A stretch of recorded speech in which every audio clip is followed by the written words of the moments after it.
Welcome, everyone. This is the Speed Chess Championship. Finals going down here with Carlsen and Nakamura. The bullet portion comes to an end. Hikaru Nakamura is mathematically eliminated in his chances, and the bottom line is Magnus Carlsen shows why he is the Magnus Carlsen. It has been Hikaru's Speed Chess Championship this 2018, and Wesley So had an amazing event this year as well, and we were tied heading into bullet before Hikaru Nakamura separated himself in the final portion. He blunders his rook, and it's just, things are just not going well for Wesley. They traded back and forth, landing heavy blows, but ultimately the heavyweight matchup is going to go toward Hikaru Nakamura's favor.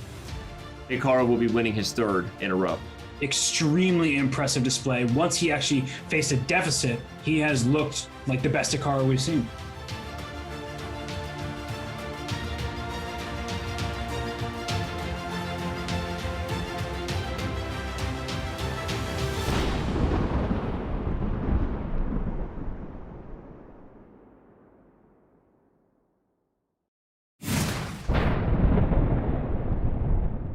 Ladies and gentlemen, to the Speed Chess Championship presented by Coinbase, we have yet another epic match waiting for us today.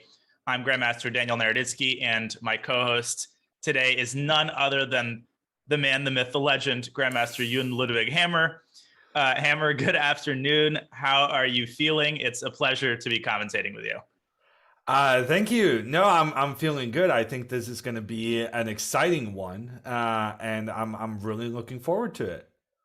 Yeah, me too. I mean, it would not be an exaggeration as we have a look at the bracket to say that every single one of these SCC matches, it's had its own flavor, it's had its own arc, and so many of them have literally come down to the wire. We saw MVL against Fabi literally come down to the last game. Today's match is going to be Nihal Sarin against Richard Rapport, and both of them had to win very difficult first round matches. Nihal beat Grishuk and Rapport beat Alexei Sarana in one of the closest SCC matches.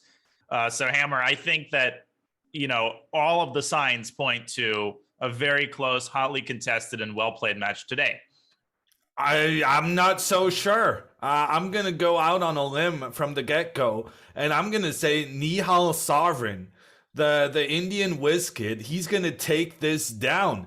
I think his dismantling of Grishuk in the first round, it just shows that on the internet, he is a force to be reckoned with. And even though Rapport is an established top 10 player in the world, I don't think he can withstand Sarin in the internet format. I'll keep thinking about my prediction. I think what you just said makes a lot of sense, and we'll definitely delve into our thoughts and predictions soon. If Nihal indeed succeeds in winning the match, he will make a cool, nice sum of $3,000, and there's $3,000 more divided by win percentage as we have a look at these very generous prizes, the grand final prize being $10,000. And as we always say, there's a lot to play for, even if the match is decided, because part of the prize depends on the win percentage. Before we go on break and jump into the games, we want to remind you that the Speed Chess Championship is presented by Coinbase. Whether you're looking to make your first crypto purchase or you're an experienced crypto grandmaster, Coinbase has you covered. Visit coinbase.com/chess and get $5 in Bitcoin when you sign up and verify your account. We are going to go on a very short break. When we return, we will have the Speed Chess Championship presented by Coinbase get started.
How many brilliant moves have you played?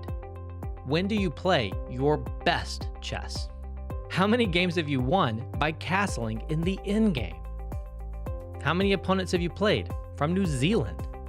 And most importantly of all, how many Botez gambits has Alexandra Botez played? Find the answers to all of these questions and many, many more at chess.com/insights. Our new tool that lets you dive deep into all of the fun and instructive data behind your chess. Try it today.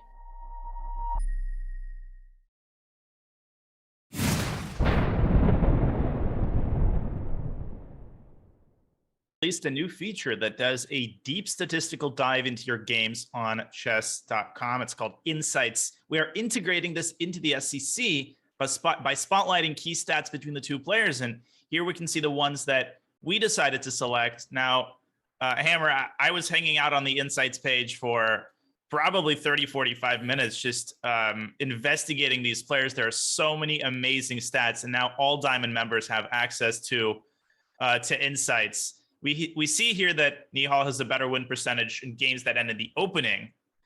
More than 58% of both players' games end in the endgame, and Nihal has a better win percentage in games that end in the endgame not by a huge amount, but taken together, I think all of these statistics are interesting, and we can follow these storylines as the match goes on.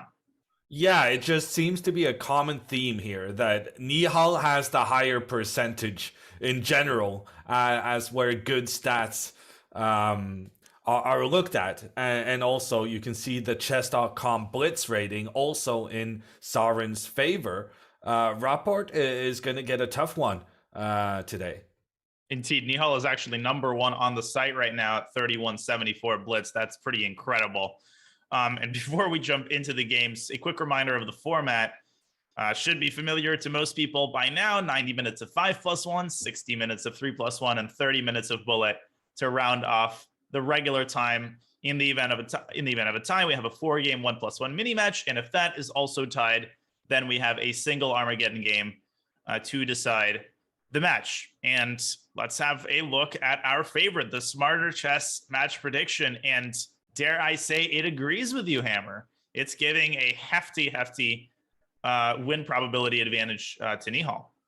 Well, I have seen a lot of these Smarter Chess predictions, and I gotta say, a 2 in 3 chance of winning the match. More often than not, we see the Smarter Chess prediction be much more firm about preferring one of the players. So this is going to be a very, very close one. And I, in particular, notice how the Smarter Chess believes that Rapport will have the lead after the blitz portion is done. And it only believes that Nihal is able to take this into overall victory in the 1-minute section. So that's going to be very interesting to follow.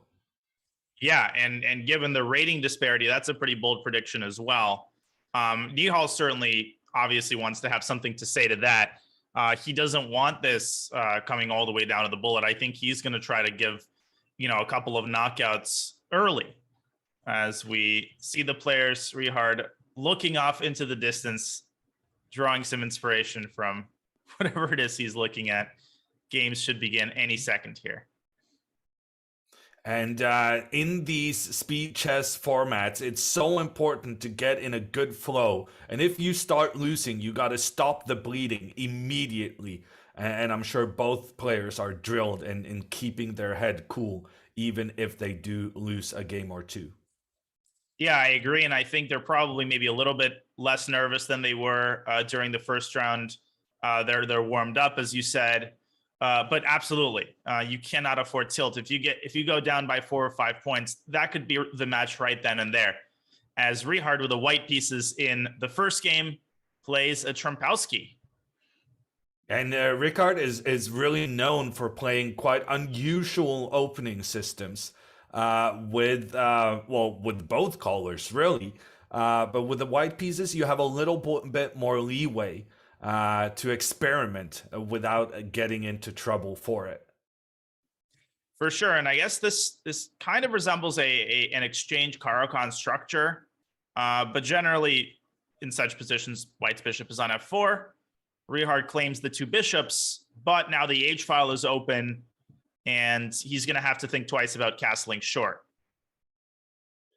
Yeah, but White has the bishop pair. I'm a big fan of the bishops, and consequently, I'm also a big fan of Ricard's position right here. I think he's got a nice edge coming out of the opening. I think he's aware of the pressure the rook offers on the side of the board. But you know, he's got more important stuff going on, and he's going to be, I think, castling to the queen side, to the left side of the board, and tucking his king away on that side, and then start attacking with his pawns on the right side. Right, moves like h4, just solidifying everything. The only logistical thing he has to be careful about is currently castling would run into knight takes d4, but that's not an irresolvable problem. I mean, you could go knight f3, you could go knight b3. Okay, so Nihal himself castles queenside as well. Is there something to be said for castling kingside and running the pawns up the board? Well, you've already weakened your kingside with g3, so I don't know about that, but I think this is the decision he has to make here. Yeah, and it's a difficult one. He could go either way. Often we tell people that you need to go castle as soon as possible, get that king to safety early on. But here, Ricard is delaying castling on purpose, so that he's trying to see what the opponent does before he decides where to tuck his king. But I quite like what he's done. I think that would have been what I went for if I had the white pieces. And I'm liking White's position. Push that pawn on the side of the board now. And I think, yeah, White's got something going on. Yeah, I definitely think White has a small edge, but I really like what Nihal's doing here. He's assembling his knights on the queen side. This other knight could maneuver to c4, and sort of before you know it, storm clouds could start gathering around White's king. And it's important to realize that even though Black is castled to the queen side, that doesn't mean Black can't attack on the queen side. Maybe he just won't use his pawns. So Rihard centralizing his rook here, rook he1. And I don't know. I think after knight b6, Nihal is maybe getting a little bit more done than Rihard here. What is White's plan going to be? These pawns are so stable. Yeah, I think definitely he should retreat his bishop so that the bishop can offer some protection around White's king. And then I would probably move my knight up in the middle of the board. So yeah, it's an interesting position. I definitely prefer White, but at the same time, he knows he's going up against a vicious attacker. And so Ricard may want to play some extra careful moves, considering his opponent.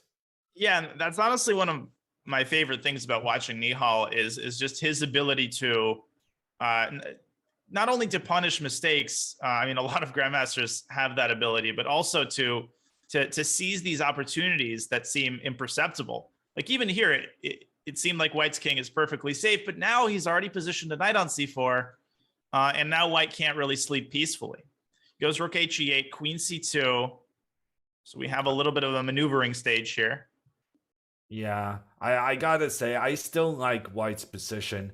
I think his next plan of action is moving the rook up one square, and then he's going to get the other rook behind its partner, pointing down the board. Nihal kind of, he has well-placed pieces, but it's not clear what he's going to do next. Yep, well, and apparently Rihard it is follows. clear. He's going to just push that a-pawn down the board. Who cares where I castled? I'm still pushing my pawns. And is he threatening a3? Probably. Like if Rihard goes rook to e1 after a3, b3, knight b2 looks pretty nasty. Okay, the eval bar had something to say about that, but there's stuff to worry about here. He goes a3 himself. Obviously, that weakens the b3 square. Yeah, I like that decision from the Hungarian. I think it was necessary to stop it. I think the question now is similar for both players. that both players have really good positioning of their pieces, but it's not clear what they're going to be doing next. And Rickard, he needs to start pushing his pawns on the right side of the board. So I would guess something like knight g5, yes, very good, and then g4, trying to just push those pawns forward, trying to open up a little bit on the right side. Yeah, and there it is. He goes f4. There's something about that move that the Eva bar didn't like. Now, okay, so there's knight a5, repositioning the knight to b3.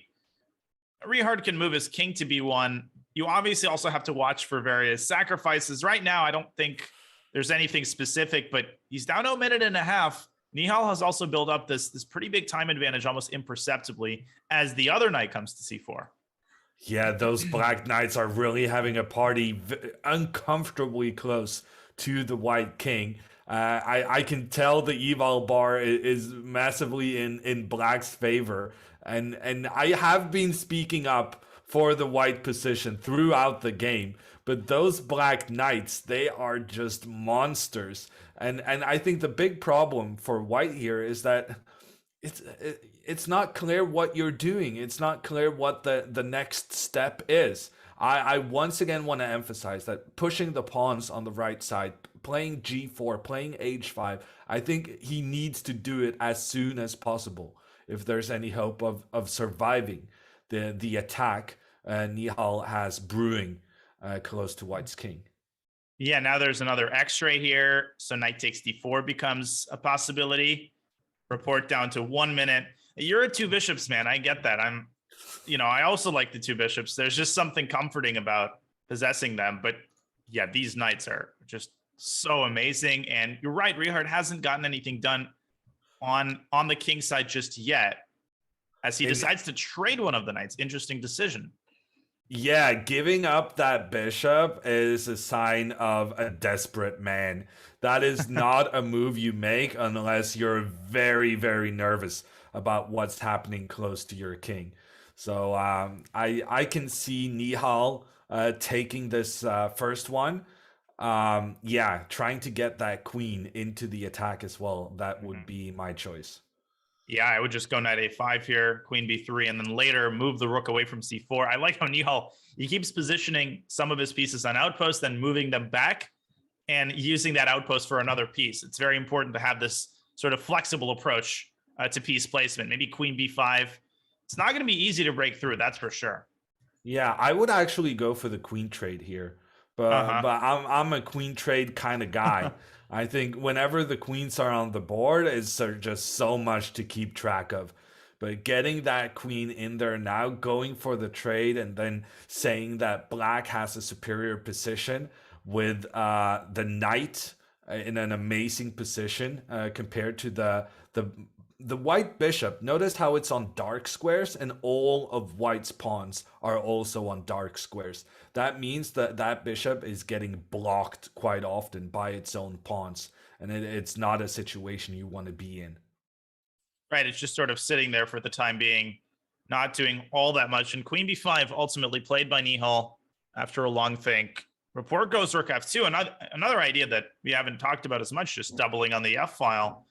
And, if Nihal falls asleep and he loses the f pawn, his position might start crumbling. Now he's down to under a minute.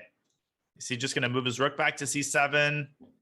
Man, it's so hard to actually make progress on the queen side. That's crazy. Yeah, I think he needs to move his rook back, because otherwise white's bishop can get involved from the right side of the board through the middle and onto the left side. It seems like Nihal kind of lost track of his position because he's been spending so much time right now on the moves. Although he's gotten Rapport. Oh, knight c1. I thought there was knight c1 for a second, but that bishop comes in very handy. It seems that he's decided not to trade queens. I mean, if he did want to trade them, queen b3, as you indicated, would have been a much better version. No, I'm definitely souring on black's position a little bit. As he repositions the knight again. Yep. Our first time scramble in game one. Now, queen b3 is a big threat. Maybe it's time to play, queen d1 again. Queen b5. Yeah, there's so many sacrifices Nihal will want to calculate, but there's no time to calculate them. At this point, you just got to trust your instincts, and that's what Rapport is doing. When he's capturing the black pawn that was undefended, he's letting his king just have to withstand the black attack, but he's saying that king can defend itself. Well, we're about to find out. Rook takes c3 with 6 seconds. I'm sure this is winning for white, but what's the winning move? Bishop e7. Apparently a blunder. Queen c4 check, and then rook c2. Oh, man. Or, yeah, rook c2, I think. And after rook f8 check, king a7. Is this the black king escape? White's checks? Well, let's see. Rook f8. A big threat of checkmate. And I think if Nihal goes b6 and then runs the king to b5.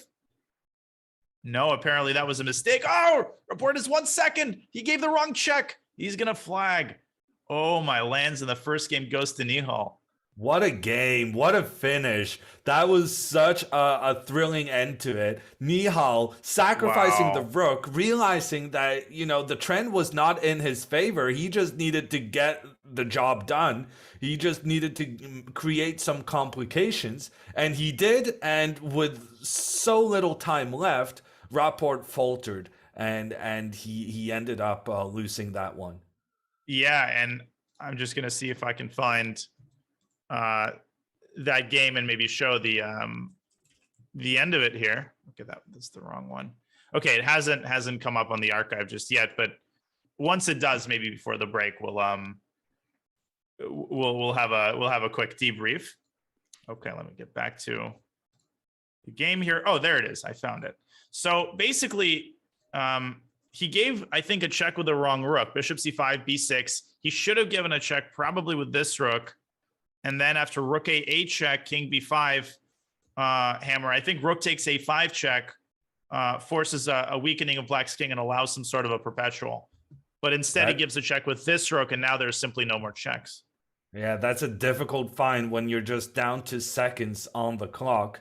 And that's why Nihal made the sacrifice, right? He knows that defending your king when you're low on time, even if it's not objectively the right thing to do, it can very often give you the desired result, because it's easier to attack than defend. That's just the way of chess.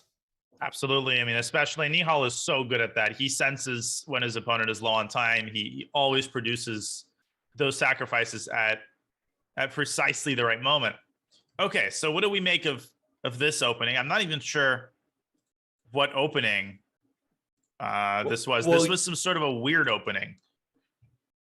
Yeah, well, you never can be sure about the opening when Richard Rapport is playing, because he does some strange stuff, but it's his specialty, and this certainly qualifies as somewhat strange.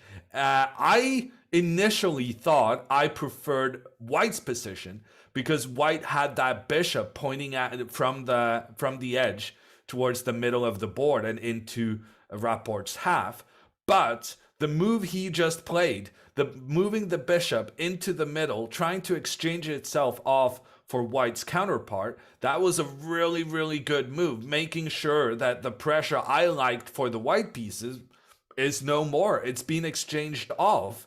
And now I'm liking Black's position, because the white pawn in the middle, an isolated pawn, cannot be defended by other white pawns. And as such, it's a prime attacking target in the upcoming moves. I agree. Yeah, the combination of that, the fact that White's king is now devoid of the fianchettoed bishop, and when you're dealing with particularly an isolated queen's pawn, it's important to see who's got control of the square in front of it, and it's quite clear that Black has complete domination of the d5 square. So this is looking really, really nice for Richard. I mean, he's clearly better. You know, the question here, does he take on c3 or is that premature? I feel like I usually bias toward keeping the tension here. Yeah, rook c8. I like those kinds of moves. This isn't going anywhere. Yeah, personally, I would take that knight immediately, get my queen into the center, and then get the rook involved like Rapport now did. But getting the rook in first is pretty much the same plan. Like you said, there's no rush. You can capture the knight for bishop later on. And in general, it just seems like black's position is more comfortable. It's easier to know what to do. Yeah, and there's a nice line here. If you take on c6, I think after rook c6 bc, black might have a move in your style, queen d5 check.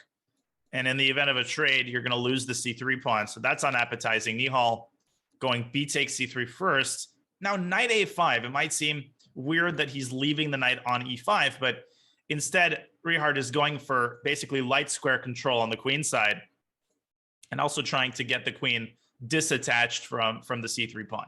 This makes sense to me. Knight d5, c4. What is he planning against c4? The knights are coming. C4, I'm guessing he will capture the bishop and then capture the c4 pawn. I guess queen that d5. will Beautiful. lead to some exchanges. And right now, Nihal doesn't really have much of a choice, right? Because as you indicated earlier, there's two pieces attacking the pawn on c3. That guy isn't really gonna get out of trouble without moving forward. And if we say that he will move forward, there is trickery afoot, prepared by Rapport to try and win a pawn. However, Nihal chooses to retreat.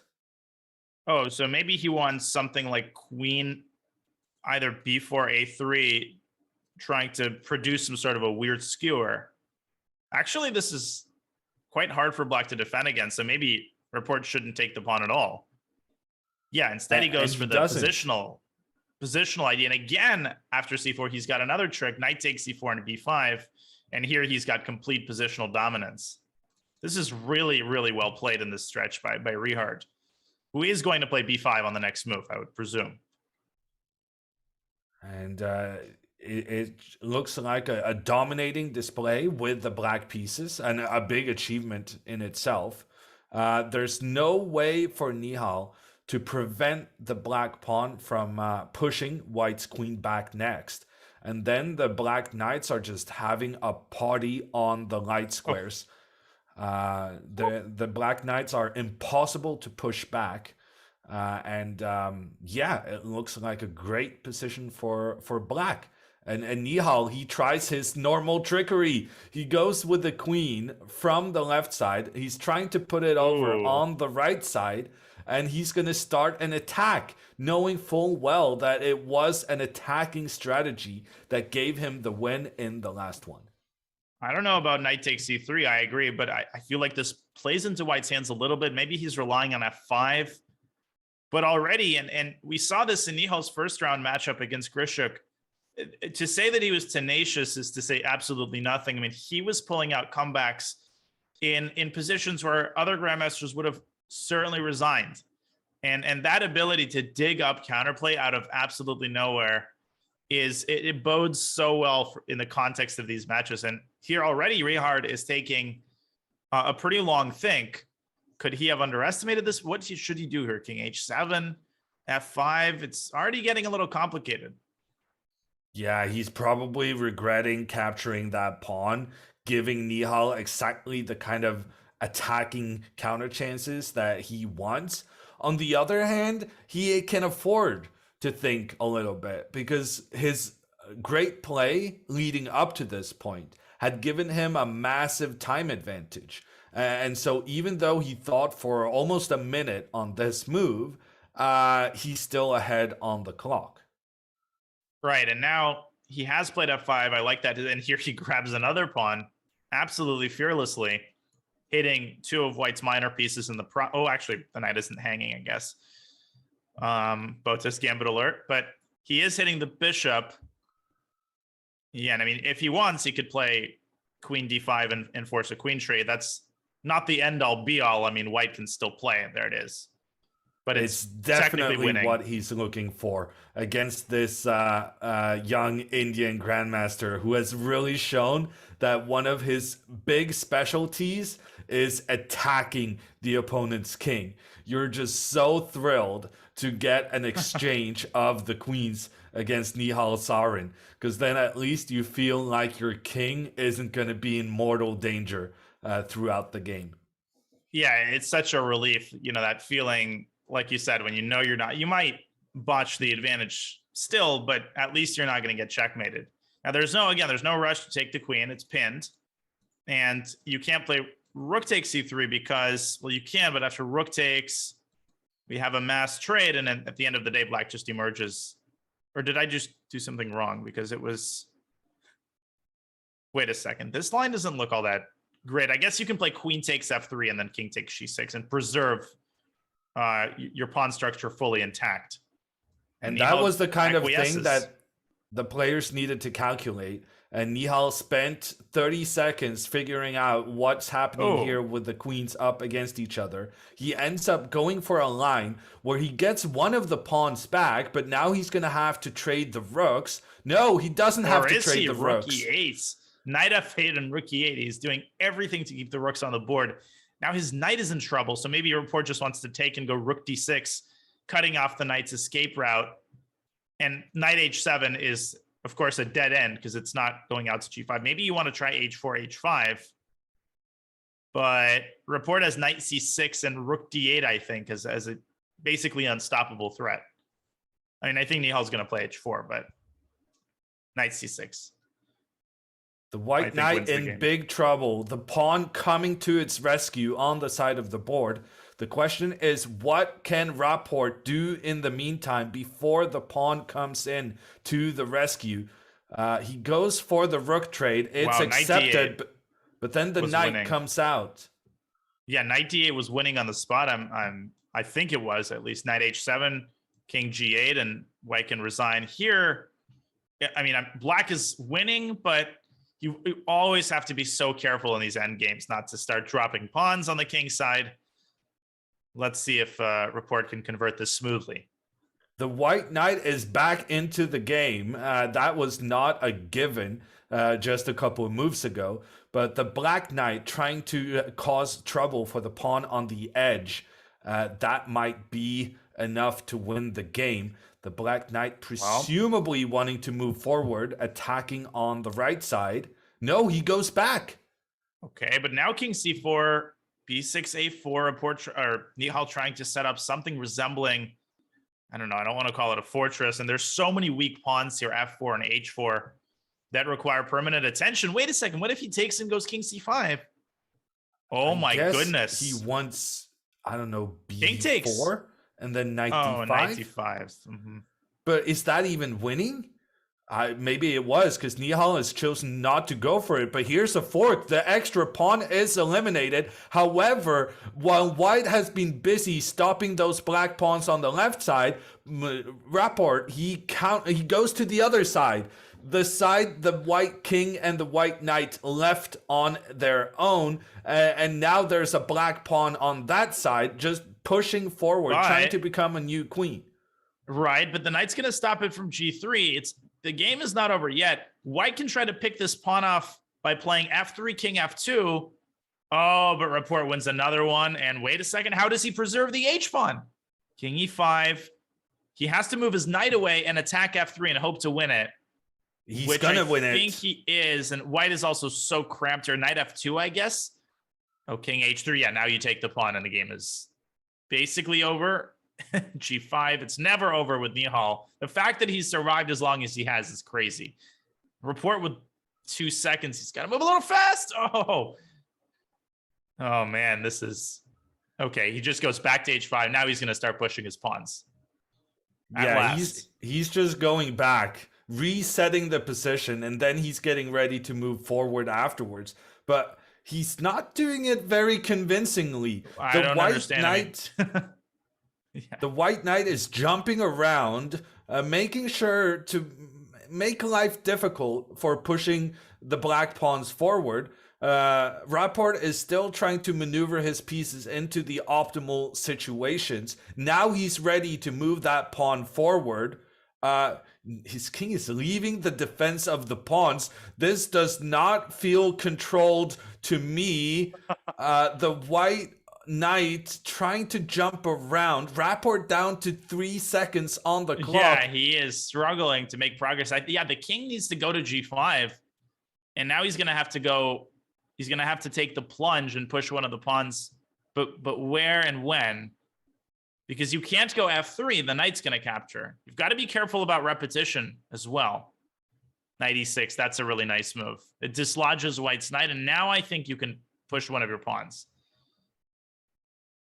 He's really taking his time with this one, but he's cautiously getting his pawns further up the board. It should be enough. And the exchange of knights that decides it. Rapport strikes back after an unfortunate first round loss, and it's all tied. Wow. It is all tied at 1, and definitely what a defensive effort by Nihal. Of course, Rapport could have won the knight originally in the endgame. That would have been an absolute heartbreaker if he failed to convert. But at the end of the day, a point is a point. The match is tied, and we have game 3, both players winning a game with the black pieces. And Rapport, he's switching up his opening. Last time it was Trempovsky starting with the queen pawn. Now he's going for the king pawn. And in the previous game, he was the one with the bishop pair. Now he's giving away his bishop for a knight early on to give Sarin those doubled pawns. Yeah, that's a pretty common idea in the anti-Berlin line and in certain Rai Lopez lines. And Rapport, I think, is an opening switcher. I think we've seen different types of SCC matches. In some of them, the players try to stick, to one opening or one set of openings. As you noted, Hammer, I think Richard he absolutely does not hesitate to play 7 different things in a match. Like for him, that's less important, I think, than getting original positions out of the opening. And this one is pretty original. White has an extra pawn in the middle of the board. As such, I would tend to favor White's position. Also, as Danya highlights, having that 4 against 3 on the right side of the board. However, life is not that easy. You cannot win games just by having the superior pawn structure. And Nihal, he's going for rook activity in the middle. Yeah, and he could even go for a potential queenside pawn storm with something like b5. And that move comes with a lot of risk, just pushing your pawns willy-nilly. But b5, c5, b4, that could get a little bit dangerous because the queen is x-raying the b2 pawn. So I really like the placement of black's pieces. But in the long run, I agree with you. I mean, if Rapport can go queen e3 and maybe f4 at some point and toss black's pieces away from their posts, White's 4-on-3 could end up giving a positional advantage. And that's why I like the idea of keeping the queens on the board, which Nihal has just done. Yeah, Rapport, he wanted to trade away that very well-placed black queen in the middle. The queen says, no, thank you. But at the same time, the queen was forced to move. So it's a bit of a success for White anyway, in that the black queen has to have a somewhat weaker placement on the side. Yeah, now you could play a3 and limit the queen even further. He plays h3. Okay. And the other concerning thing about the queen's placement, yes, now it's tied down to the c7 pawn, so its mobility is pretty limited. Or is it? I mean, you could play something like queen b4, which you just did, poking and prodding for more weaknesses on the queen side. And the attack on the b2 pawn is difficult to face for Rapport. It's not clear how he should defend it. Maybe he needs to push the pawn forward, but then you've put your pawns on the light squares, which can be good and it can be bad when your opponent has a light squared bishop. Because as long as these white pawns are kind of behind the bishop, then they are limiting the bishop's range of movement. However, if the black bishop were to kind of get in behind the white pawns, then it's a major problem because then the bishop can just start capturing everything. Right. It reminds me of that game. I don't know if you've played that. I think it's an old school game called Breakout, where you have like a paddle and you have to knock out these, I don't know how to call them, these blocks. And what can happen is you can get the ball around the blocks and start knocking them out from the top. And then you don't have to move your paddle at all because the blocks kind of act as a natural bouncing board. That's like the bishop coming to b1 and just vacuuming up all of the pawns. I don't know how many people in chat are going to know this. Yeah, I actually knew that man reference. Yeah, but yeah, we've gotten old. I guess it was going to be my conclusion. Yeah, brick breaker, I think, is another way to call it. Okay, well, Nihal is trying to break the brick on e4 and open up the f file, and in the event of e takes f5, bishop takes f5, something of that nature. Whoa! Yeah, queen takes f2. I'm amazed Rapport missed it, and so is he. Look at him shaking his head. That was such a simple tactic, and he just missed it. That's precisely the kind of thing he cannot afford against a very, very tricky Nihal Sarin. And yeah, he's just still shell-shocked in his video feed. Just looking at the position and shaking his head. That was just a free pawn for the Indian. And now the bishop has much more of an open board to move around in. Bishops love when pawns are not in the way to block their threats. And right now it's Nihal with the extra pawn and with that superior minor piece. Yeah, he's got no risk here. I mean, obviously, 2 results possible. Instant replay, rook d1. Rook is x-raying. Anytime there's an x-ray like that, you've got to look at these types of moves. Beautiful. Queen takes f2, f takes c4, and he wins a pawn. Now, the encouraging thing for Richard here, I would argue, is that black has, the doubled pawns on the queen side, which is going to make it hard in the long run to create a pass pawn. Or is it? Because black threatens to go c4 and undouble his pawns. But maybe Richard wants to play b4 in return. Yeah. So one of the problems, one of the problems of having a bishop in such a scenario as this one is that the bishop is on light squares and it can only control the light squares. So we're seeing now from Rapport a strategy where he's basically trying to place as many pieces as possible on the dark squares, knowing full well that the black bishop cannot attack those pieces and then probably cannot win the game. But there will be some pawn advances from Sarin on the queen side. That's going to be tricky to face. Yeah, and so Richard goes c4, taking drastic measures. But now you're potentially walking into... Well, first Nihal could advance his pawn to a4 or even to a3. He also has the idea of going c6, b5 at some point. So he's got a lot of ways to try to uncouple or undouble the pawns. Is it going to be enough? Okay, that's a nice move. G4 check.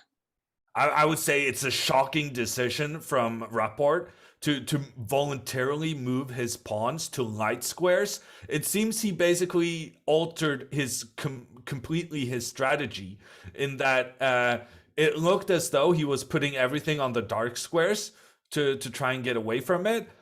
But now he put everything on the light squares, and honestly, I'm not sure how he thinks that's gonna work because bishop it's b1 not, is gonna right? be nasty. Well, bishop b1, and then maybe knight e4 check. I mean, it's a pawn endgame out of the question here.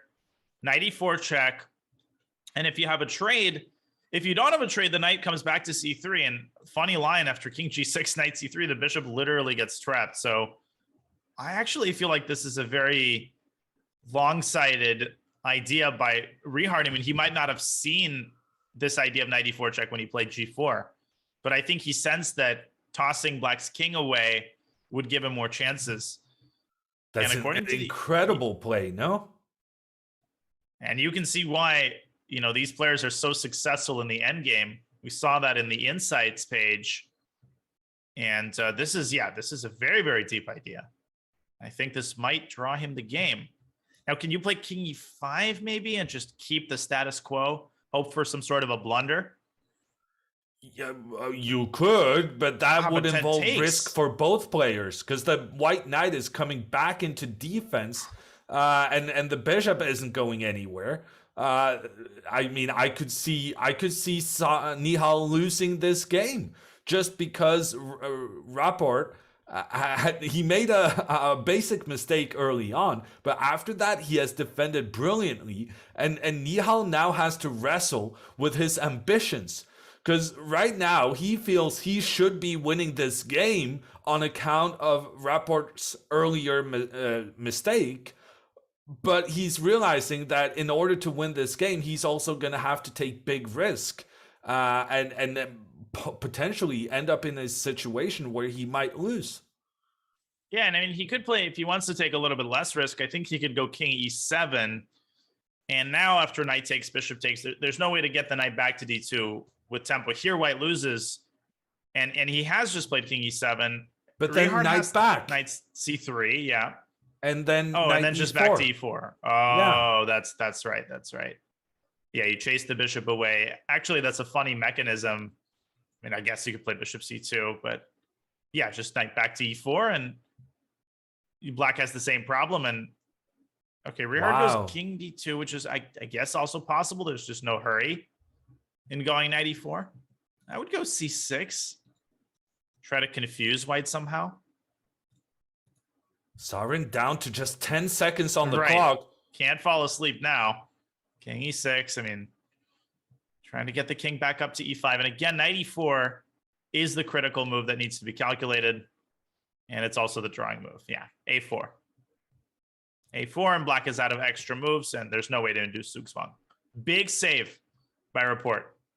These kinds of games are, I think, add a lot of confidence. Definitely. A really nice defensive effort. He made a big mistake, landing him in trouble early on, but that defending that endgame is a sign of class. Yeah, I mean, this is not quite as often talked about. I think these top players, they do blunder, and particularly in blitz, but their ability to just take a deep breath, you can see Rapport was shocked. You know, he was upset, but he didn't let that impact his subsequent play, and he actually found some brilliant defensive ideas in the end game. So really inspiring how they're able to keep bouncing back from blunders, even within the game itself. As we have a kind of a double fianchetto King's Indian structure. Okay, we've had different openings every game. Yeah, I like black's position in that black is the closer party to taking control in the center. I want to see, yes, the c6 move here, basically just preparing for black to keep pushing the pawns forward in the middle. I think there's no time like the present. Let's just keep pushing forward. Get it rolling with d5. You could also, okay, Richard gets it rolling with h5 on the king side. And Nihal responds on the queen side. Okay, so whose attack, whose pawn pressure is going to be weightier?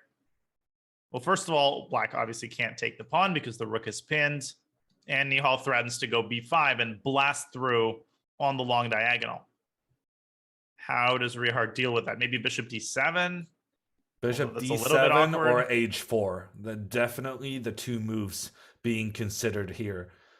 He chooses to go for defensive measures first, but make no mistake, black is getting ready to push further forward on towards the white king.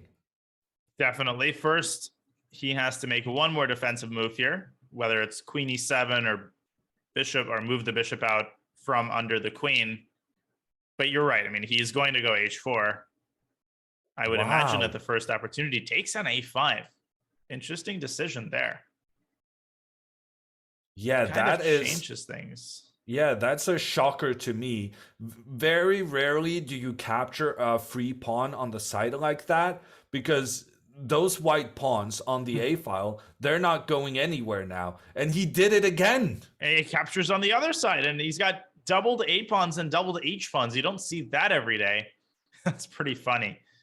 But if the black queen now comes into the attack and captures the white pawn, that's not going to be a big success because there's a pressure on the black central pawn from white's knight that needs to be addressed.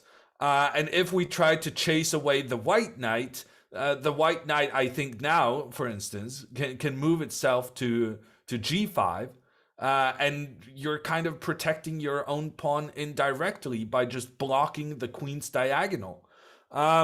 So Nihal is 2 pawns up. It's the ugliest 2 pawns I've ever seen. But you know, it's 2 pawns. Yeah, it's better than no pawns, I guess, or is it? Now there's this bishop c3, bishop e4 idea that keeps catching my eye. Rehard going knight c7, maybe rerouting the knight to f4. I don't know. Yeah, that black knight is definitely joining the attack as soon as possible. Knight e6, automatic from the Hungarian right now, I feel. He's just moving pieces closer to the white king, trying to get ready for some sort of punishment for Nihal's creative but risky play. Yeah, maybe you just jettison that pawn on d6. No, he's gone d5 instead. So he prioritizes the center. And I mean, if Nihal goes bishop e4, then you can take the pawn on h4. But then the white knight jumps into the black position. No, he chooses not to do that. He goes kind of defensively to protect his weird pawn formation close to his king. He wants to provoke f6, right? And I think this is a very common mistake when players just say, let me chase the knight away. But if you play f6, and I can't draw this arrow for whatever reason, but the queen's not going to have access to that pawn anymore. Knight e6, he takes d5. Did reports see that Nihal can take another one of his central pawns? I don't know. I think that may have been a blunder. I think it wasn't really his intention to give up the pawn in the middle. We've been seeing over the last couple of moves how black has been working hard not to recapture any white pawns before you kind of get safety for your central pawn. So I don't think that was his intention. Maybe if we move over to the camera, we can see how Rickard is feeling right now. I saw a bit of a sigh on his face a couple of seconds ago. Now he's more in a deeply focused, let's try to repair the damage kind of mode. But the damage has been done. White can capture that pawn in the middle. Why not? And Nihal's... Bishop e4 instead. I mean, first, which is reasonable, but I think you have to take this pawn eventually. Oh, I guess, for example, if Rihard goes queen d8 here, maybe he'll have the idea of going take stakes and bishop h3. No, he's gone queen f6. And finally, Nihal does take this pawn on d5. I'm just not seeing it. King h1. Where is the compensation? Do you go e4? Oh, actually, I think e4 you does have win to. the exchange. I think you have to. It still doesn't look all that great. I mean, white could take on e4. And whenever you have to give up that fianchettoed bishop, your king obviously faces long-term problems. There's rook g1 hanging in the air. It's too much. It's too much. What a strategy by Nihal. He just took every pawn he was offered and then he defends his king. Now Rapport desperately trying to prove that, you know, he has some compensation for all the pawns he's given away. He's giving away a third pawn. And yes, he may be able to capture the rook, but as you demonstrated, Danya, how much worse are the bishops than the rook in this position? I would say not the slightest. I would say white's bishops are tremendously placed. If you look at black's rook in the corner, you will see that that thing is doing nothing compared to the white bishops in the middle. And so he's down 3 pawns. And look at the time. For no good he's down reason. 3 minutes and 3 pawns. That's not that's not very good. He's deciding whether or not to take the rook, but I don't see an alternative. No, he goes bishop c6. Clearly desperation. He wants something resembling rook takes. Now, white cannot fall asleep. Nihal's king is not entirely safe yet. But yeah, he put his Viktor Korchnoi hat on. To me, Viktor Korchnoi is the ultimate grab all the material player. I think he was very famous for that, among other things. So maybe we'll see Nihal changing his last name sometime soon to Korchnoi. That was awesome. B takes A5, G takes H4. I don't care. I'm taking your pawns, and I want you to prove it. But wait a second. Let's not call this game yet. How should Nihal respond to the idea of, I don't know, rook D8, rook takes C4? Stuff is hanging in the air a little bit here. Yeah, but he has the time to figure it out. He chooses to move his rook. And then now he's going to move his rook over to the middle of the board, defending against the threats from Black's rook. Rapport getting very low on time. He sacrifices. Just take it, and bishop takes F3. I don't think you have anything. That was the whole point of putting the rook on a defended square. We're going to see resignation from Rapport. And he flags, but the game is over after bishop takes E4 and F3. And this game is going to be aborted. Let's see how far into it, how far they'll roll the boulder up the mountain before it tumbles back down. Because we have hit the mid-segment break. And Hammer, a 1-point lead for Nihal. Quality of play has been pretty high. Seems Rapport's been a little bit exasperated with some of his blunders and oversights. He's going to have to clean that up just a little bit, I think, going into the second portion of the 5-minute segment.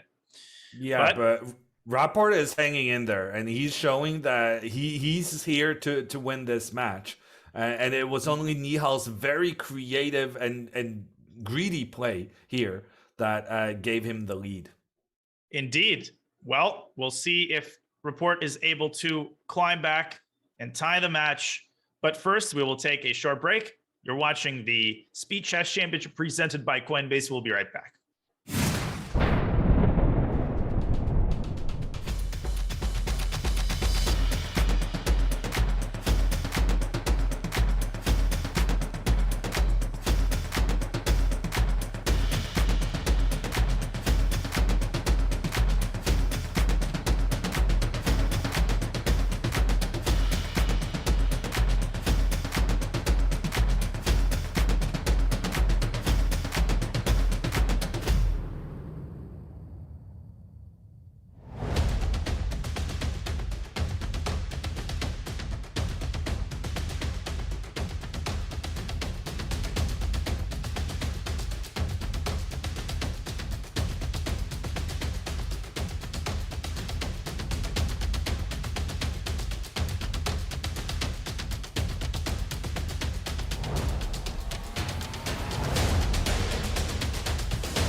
Guys, what's here? Robert. It's here. No way. It's here, dude. Hold on. Hold on. And boom. We did it. Yeah, baby. It is the World Hess Championship. Woo! That's what I'm talking about. This one has the copyright C. What is that, Danny? But you get it. No, look at it. Look at it. You'll see. You'll see. Here, there's a few others. It's the design, Oh, the that full was thing. nice. That one. Nice. Here, I want that one. You see it? Bobby, you get it now? You see it? No, I have no idea what. No, his face, there's missing C's. I Right. got it, Danny. Robert, you want to explain it? You know my name. The game you play, it's called chess, Right. and there's no word championship. It's championship. So there's a C. Yeah. Yeah. No. I mean, I think it's hilarious. And don't you think people would buy this? No, I don't think anyone's gonna buy that. Danny, that's the stupidest I've ever seen in my life.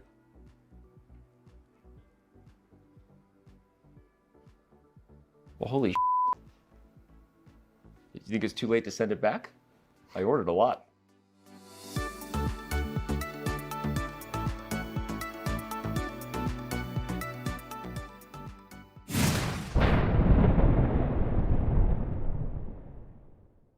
Oh, remember that chess.com is your exclusive Twitch home for the video feeds for this year's FIDE World Hess Championship. Join us for Hess. Join us for the best coverage around as we watch this year's players. Magnus and Jan Nepomniachtchi continue their battle for the world title. Coverage continues tomorrow at 4 a.m. Pacific. Today, of course, is a rest day. And I'll be doing Russian commentary for Chess.com tomorrow as well. It's going to be really fun. What else is really fun? The SEC match that we're watching today. Grandmaster Daniel Naroditsky bringing you the coverage with Grandmaster Yun Ludwig Hammer. Hammer, it's a 1-point lead for Nihal. I think it's way too early to talk about momentum or form. What do you think? Yeah, I think momentum is more like winning 2 in a row. But at the same time, if you do manage to do that, you've got a lot of it. And so far, I think Rapport has been good. I think Nihal has been able to show some of his particular expertise. But Rapport is hanging in there, and he's causing problems both as a defensive player, but also he managed to get a win with the black pieces. So you just know he's always going to be dangerous. And right here we have an old school opening from the Hungarian, and he's sacrificing a pawn. Very old school indeed. And you see this type of pawn sacrifice in a lot of different openings, the Italian, the Vienna. What happens if you take this pawn in this particular version? Well, it can be one of several things. I don't know what the refutation is here. I can guarantee you that Nihal is not going to take that pawn. Sometimes it's bishop a3. Sometimes it's knight g5. Okay, he's taken on c3 and he decided not to embarrass me. Castles. I always like the 2 bishops in this particular case. But obviously white is a slightly damaged central pawn structure. But Hammer, I don't think this pawn structure is entirely bad. It almost acts like a bumper on a car. It keeps white's position together. And doubled pawns can be good here. I don't know what you think. And Rapport isn't even bothering to defend the pawn that's under attack from the black knight. And now there's a question. Wow, he actually goes for the attack. Yeah, but now there are these types of ideas in Queen F3. Anybody who's familiar with the fried liver should know this concept. Nihal underestimated something here. He's in trouble. This is a serious threat, as is Queen H5, which would win the game on the spot, forking these 2 pawns. No, these positions are always annoying to play. Yeah, the Rapport book of opening tricks strikes again, and look how much more comfortable he's looking on the screen right now. Earlier he was like holding the hands in front of his head. Okay, that was a bad timing from me, but now he was kind of more like getting his knuckles ready for that knockout punch. He's coming in here ready to strike back. After being down in the first half of the 5 minute. And the time consumption says it all. as for limiting the damage, I mean, bishop e6 comes to mind, and there it is. Obviously not what you want, giving up another bishop and letting white's light squared bishop operate uncontested. Now, it's not a given that Rapport is going to rush knight takes e6. Maybe he'll play queen h5, but then maybe you allow knight f6. So I guess he's going to take the bishop. Can you squeeze anything more out of the position? I don't see it. I think you should maybe just take the bishop, go queen f3, and, you know, keep applying pressure. Bishop a3 later. Okay, he goes queen f3 first. You know, I'm all about taking the bishops. So I approve of this message, and I approve of Rapport's position. And actually moving the queen first might have been really, really smart, because I don't see how Sovereign is going to manage to defend his knight in the middle while avoiding the disadvantage of doubled pawns. If the knight moves away right now, the white bishop will capture its black counterpart. There will be doubled pawns, but there will be many, many other problems for black as well. So the knight basically has to remain in the middle just so that it's blocking white's bishop from pointing in towards the black king. But in order to do that, you're going to have to capture back on e6 with the pawn, giving yourself doubled pawns. This was perfectly executed by Rapport. He has a massive advantage because while both players have doubled pawns, the big difference is that Sovereign's pawns are isolated. That means that they do not have pawns next to them to defend, and as such, they are much easier targets for white than the white pawns are for black. Yeah, I hadn't scrolled down fully in the game console, and I saw that Nihal started offered a draw. It's like, what? He's not going to offer a draw in this position. He knows Rapport's not going to take it. But that was actually just from the previous game where they had that end game. In any case, I still like what Nihal has done in the last 5-6 moves. He's limited the damage, right? When you blunder in the opening like that, it's so easy to just collapse. But we know from the chess.com insights that Nihal doesn't lose that many games out of the opening. Even when he makes a serious mistake, he finds a way to get it into some playable middle game. Now he's gotten the rook to g6. I feel like Rapport's advantage is evaporating just a little bit here, Hammer.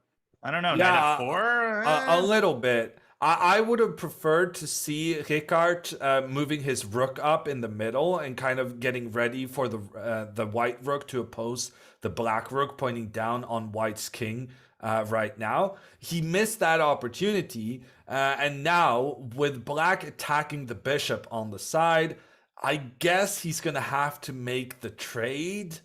No, he chooses not to. He retreats his bishop. Now black is definitely going to keep prodding the bishop. No, he does not. Okay, I have no idea what I'm talking about, apparently. Well, he was obviously, the set's a pretty prosaic but nice trap. If rook takes d5, there's always going to be b5. And king h8, king h1. A little truce has been called. The players deciding to first improve the king position and then continue the fight. But yeah, how is Nihal going to continue consolidating? How is he going to solve the problem of the e5 pawn? And Rapport has this ready-made plan of doubling on the e-file. Okay, so there's our answer, knight f4. Very yeah, concrete. I really like the plan of getting the rook up in the middle. And Sovereign tries to avoid that by making a threat of his own. The knight and rook now working together against white's g2 pawn, which something needs to be done. And I'm going to say move the rook over and defend. He decides he to goes take for that the knight. trade. Trades. Okay. And probably he's going to follow this up by doubling. Definitely. Yep. Yeah, this is kind of a no-brainer. And Nihal could do b5 and then e5, but there's no way to solve the problems of the e-file because, yeah, he goes e5, again, hoping for rook takes e5, b5. But Rapport could go d4. He could start by doubling. He still has a phenomenal position here. He could even go c4 to stop b5 and then maybe push the other pawn out to c3 to protect the d4 square later on. Yeah, I would definitely go with the rook. Look at your worst placed piece and just improve its positioning. The rook in the corner isn't doing much. Move it into the middle. There you go. The chess doesn't have to be difficult. And now I think white will try to go for the d4 move, trying to trade off the black pawn in the middle. That pawn it's a weakness for black, but at the same time, it's stopping the white rooks from entering the game. So I like Rapport's plan here, where he does trade off what was a weak black pawn, because he appreciates that that weak pawn was actually doing a strong job of blocking the white rooks out of the game. Whereas now, the white rooks are going to have a party inside the black half. There's no need to hesitate. Just get that rook up there, threatening the queen. Let's just move the rooks into very dangerous positions. And there it is. Right as you predicted, rook e7. And I always like to indicate moments where there's only one open file in the position and one side completely dominates over it. I think a lot of people underestimate how much of a strength, how much of an advantage that can be. Because when you have your hands on the only artery, going from your end of the position to your opponent's, well, you basically dictate when you're going to invade, when the position's going to get tactical, and you can make as many improving moves as you'd like. So to this end, I guess Rihard needs to decide, is he going to play bishop f7 or is he going to play c3? Does he mind a trade of the knight for the bishop, given that he controls the e-file? What do you think? e6. He's just going to take a pawn. He's a greedy one. He's just going to take that black pawn on the left side, and I'm all for it. That. I don't know, because, okay, queen d7, rook takes a6, and I'm going to take your bishop, go rook e8. Guess what? Now black's going to control the e-file. I don't know if it's worth that price. I feel like white's cashed the lottery ticket in for $10. Rook e3, and then c5. Black gets all the activity in the world. Yeah, but I have an extra pawn. That you do. That I cannot deny. But I feel like after queen d5, I think Nihal's going to draw this game. I think Nihal's going to draw this game. Yeah, you make a good point. But I still kind of like the extra pawn. What I do not like is the time situation. Both players are down to 30 seconds. And even though you have an extra pawn, in Ricard's case, it's so easy to make a blunder when low on time. And look, here it comes. Saurin is really taking over the initiative in the game, and that's not good when you're down to just 20 seconds. Saurin actually managing to win a pawn back in the middle of the board. Rapport now just has to go into defensive mode to survive. d3 is a very nice move in time pressure. C takes, queen takes b3. Black has the outside pass for now. The anchored rook on e3. White shouldn't have too many problems securing the draw, just because black's king is never going to be fully safe. Okay. Yeah, queen okay. d4. Who's going for the win here? I think it's black. Queen d4 you can trade maybe and go rook e8. No, but then f4 Yeah, hangs, but look at the white pawn is so far up the board. It's much further along than its black counterpart. Right. It feels as though white should be the one pushing somehow, but no, he doesn't get a hold of the black pawn without losing his own white pawn. And now they're just moving back and forth to make a repetition. A disappointing result for Rapport. And you see how he shakes his head. He knew he had that one. He should have won it. And he lets a good chance go begging.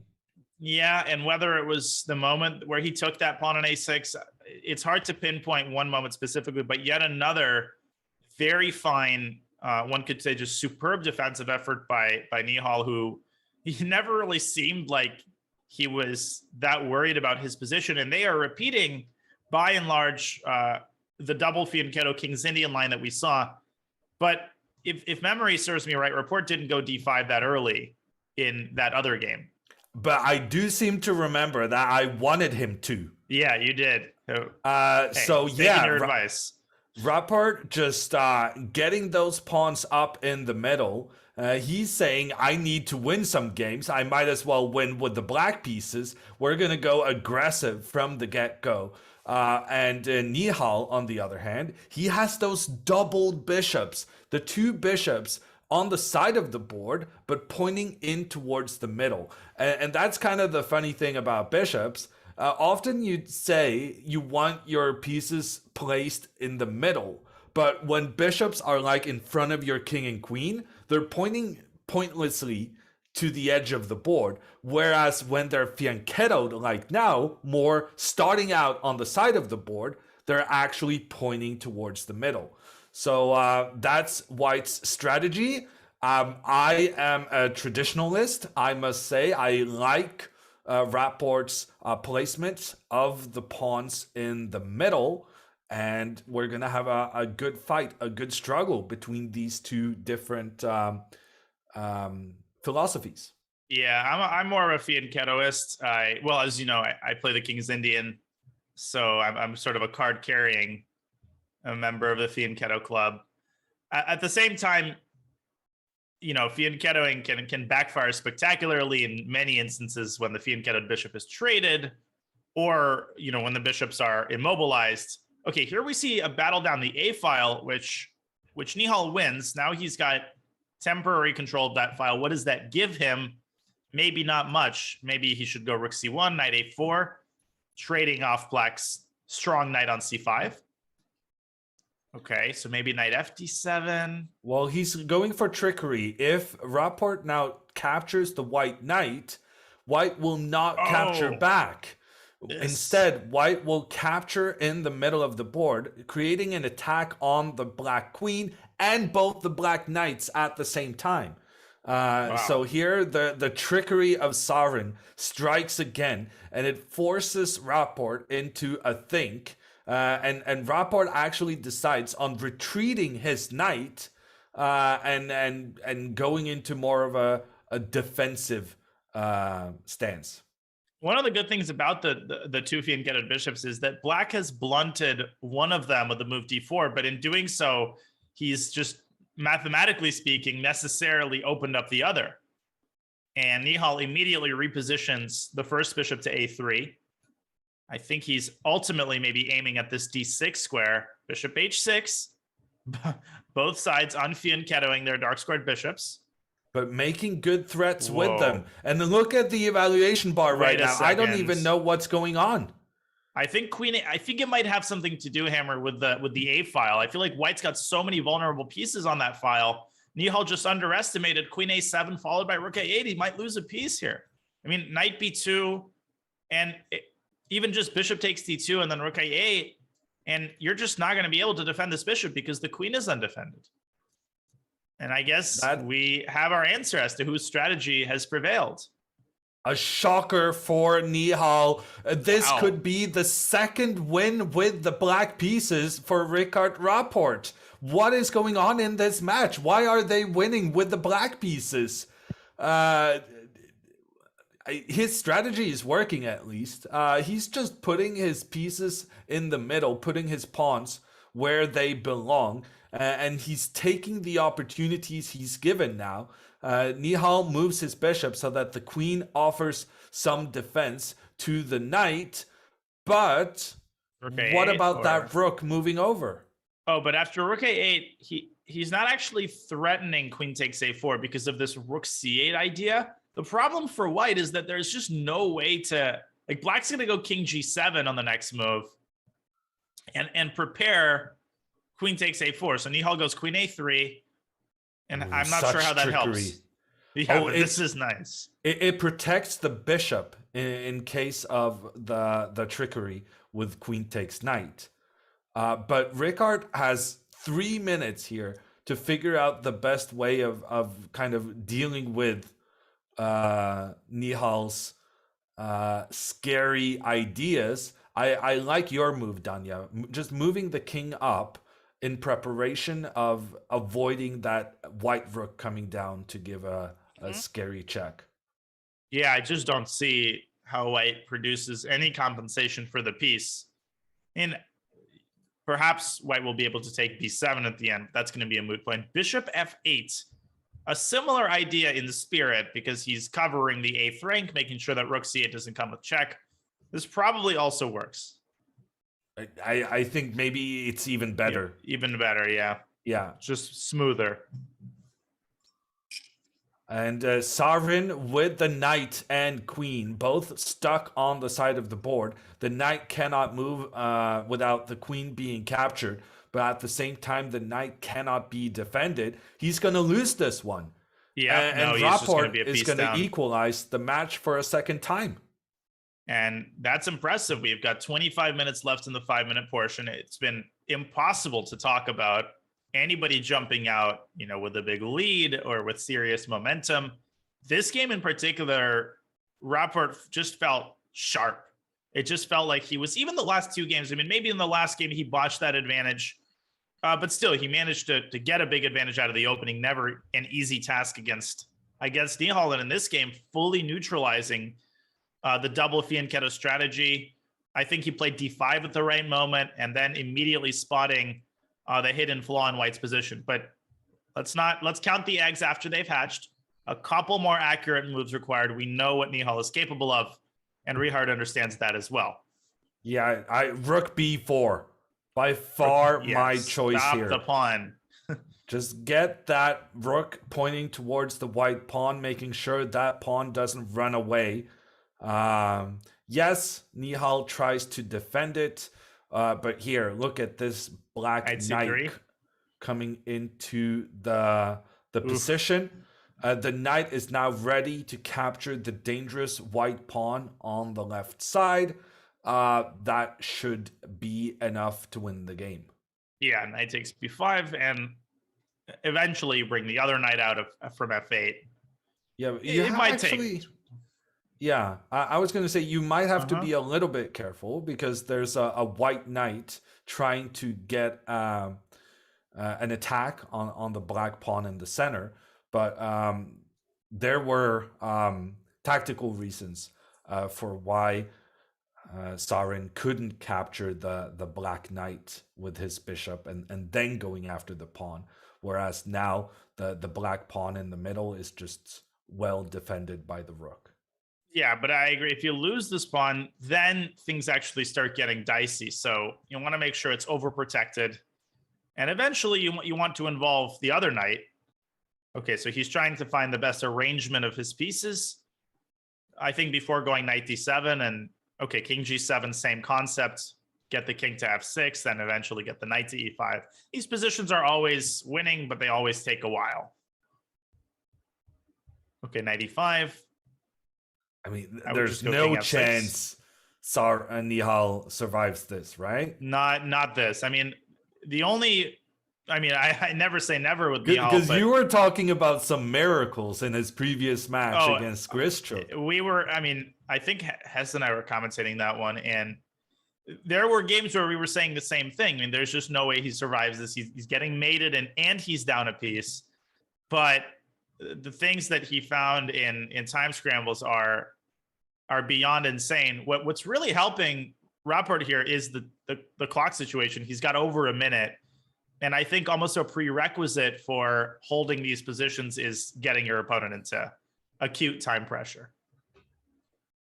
And that is not happening here. If anyone's low on time, it's actually Sarin himself, down 30 seconds. And he moves his bishop into the corner?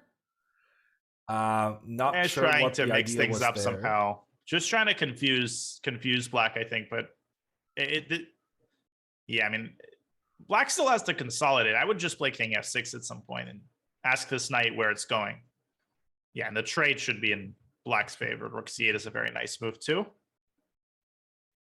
More trades of the pieces favor the one in the otherwise winning position, whereas trade of pawns would favor the defending side, which is why Nihal is so desperately trying to get rid of that black pawn in the middle. If he were to succeed there, he may have some chances to hold on. But as long as the the black pawn in the middle survives, so does the winning position. Right. And the question, I guess, here is how to position the knights. How do you actually dislodge white's bishop from c4, and how do you make progress? I guess you can play knight e5 and then rook d7, get that rook out of the 7th rank, and that gives you a little bit more freedom to maneuver. Rook bishop e5, though, not allowing rook d7. I would just go rook b6. I'm amazed he's still Or alive. rook f6. I'm amazed this game is still going on. It feels like Rapport should have been able to kind of lay down the law earlier than this. But Look at that trick. He's getting there. Rook f6 would have run into f4, and the knight is actually trapped. That's what I'm talking about. I mean, he finds this stuff in any position. What just happened? Oh my goodness! Look at his reaction. Wait a second! Oh my god! He blundered a piece. Oh my lands. That is just crazy. Rook c5, setting that up, and Rapport obliviously playing rook d6, falling asleep. And now both players have 11 seconds left. I mean, Rapport might even lose this game. Never Yeah, mind this the is fact that he crazy. gave away his win. In the scramble, 8 seconds versus 8 seconds, you're gonna put your money into the Nihal Sarin fund. Yeah, well, because first of all, the d4 pawn is now weak. The rook is tied down. White is not worse here. White is, I would take white. Bishop d5, bishop e4. Now, it's possible Nihal just says, I'm taking the draw. No. That is a mistake. Wow, that is a mistake. Nihal was unable to kind of adjust to the new circumstances. Imagine the psychological blow it would have been for Rapport if he were not only to draw the game where he obviously should have been winning. If he had lost it, that would have been a match-winning tilt for Nihal. I think the Indian youngster made a mistake there, just not being cutthroat enough. He should have tried to catch a Rapport with even going for the win, considering like the mental state he must have been in, having given away a massive advantage like that. I agree, but I also think that there is something to be said for just putting these kinds of miracles in the bag, right? You won a piece, you feel like you're living on borrowed time, and you feel like you want to eliminate the possibility that you end up blundering it away even after the miracle has happened. But in general, I agree. I feel like when you're in a time scramble and you've just blundered something like that, it's almost impossible to adjust and make objective decisions. And I'm sure that Nihal is still, or that Rapport is still very feeling the tilt after that game. So we have a Petrov, and a very symmetrical one at that. Queen c1 by Rapport, potentially aiming for bishop takes h6. Nihal shuts that down entirely with queen f8. This just looks very equal to me. Maybe white is slightly better though. Knight coming White to looks f5. quite a bit better, if you ask me. I'm not sure I like that knight move on the edge of the board from Rapport. I felt like there was an opportunity there to just go for a different plan. However, this is the plan he's chosen, and I don't really see what white is doing. I think the knight on c3 is misplaced. And he needs to get that knight into a better on a better square. I'd say both knights are, and they're both limited by a pawn in the same exact way, right? There's a pawn that's 2 squares away from the knight in both cases. And there we go. Nihal is now working on his knight, potentially getting it to g6. I don't know exactly, or maybe move the bishop away and bring it to d6. Yeah, But he's definitely going for the d6 square, moving further up to the e4 square. So the black knight, which was not doing much where it was, is now aiming for the most central location on the entire board.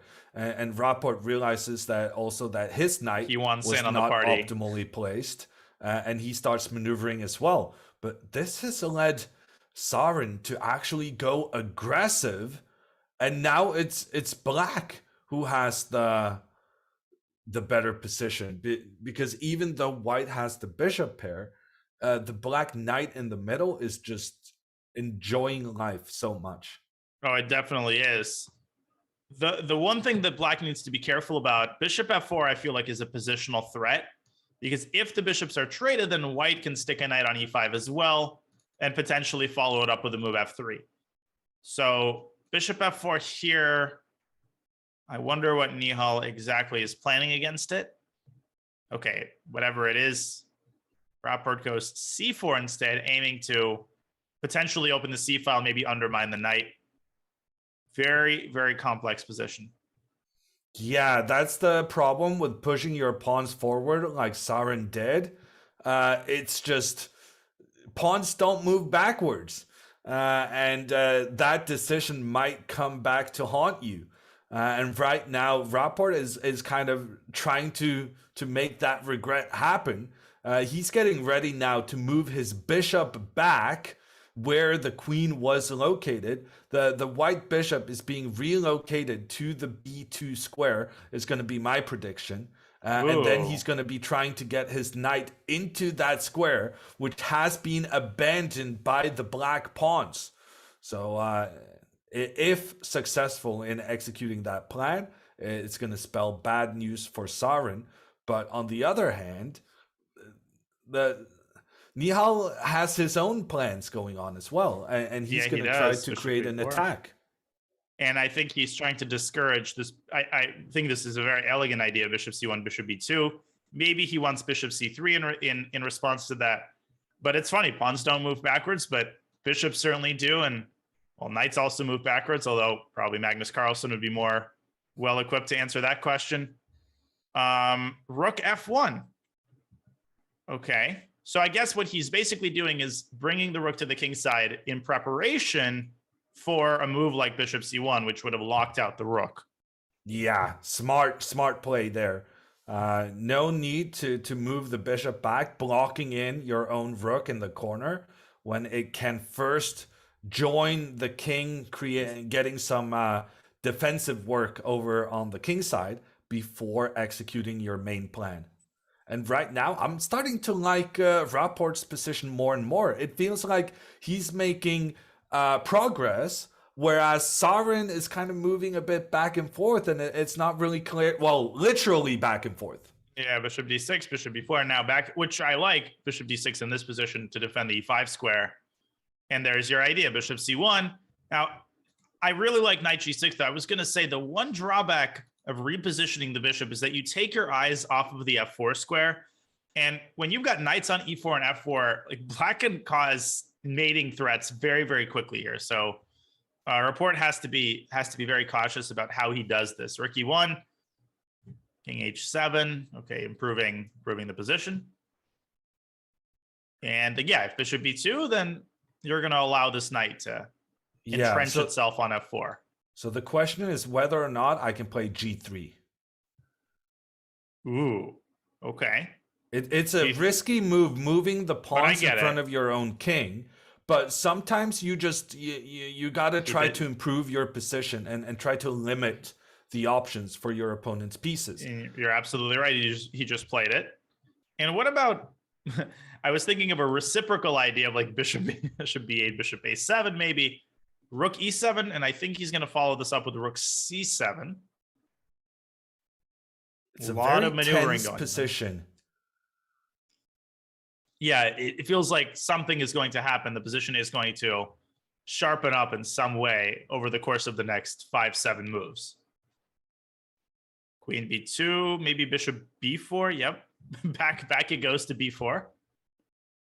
But every time Nihal has moved between d6 and b4, it has made sense, I think. But maybe time to go back to d6. Yeah, well, right now, Rapport has the plan of h4, h5. So Rapport is trying to make very incremental progress with his pawns on the king side. And Nihal now inviting for another back and forth. He realizes that he needs to keep making threats before Rapport is able to like improve his pawn positioning on the king side. And Rapport being down in the match, he chooses to avoid that back and forth. And he's going to be trying to push Harry the H-pawn. Now he's going to do it. Yep, I like that idea a lot. And it's also possible that the game kind of ends in a draw of some sort where neither player decides on anything super concrete. What active ideas does Black have? Well, there's rook c3, knight f8.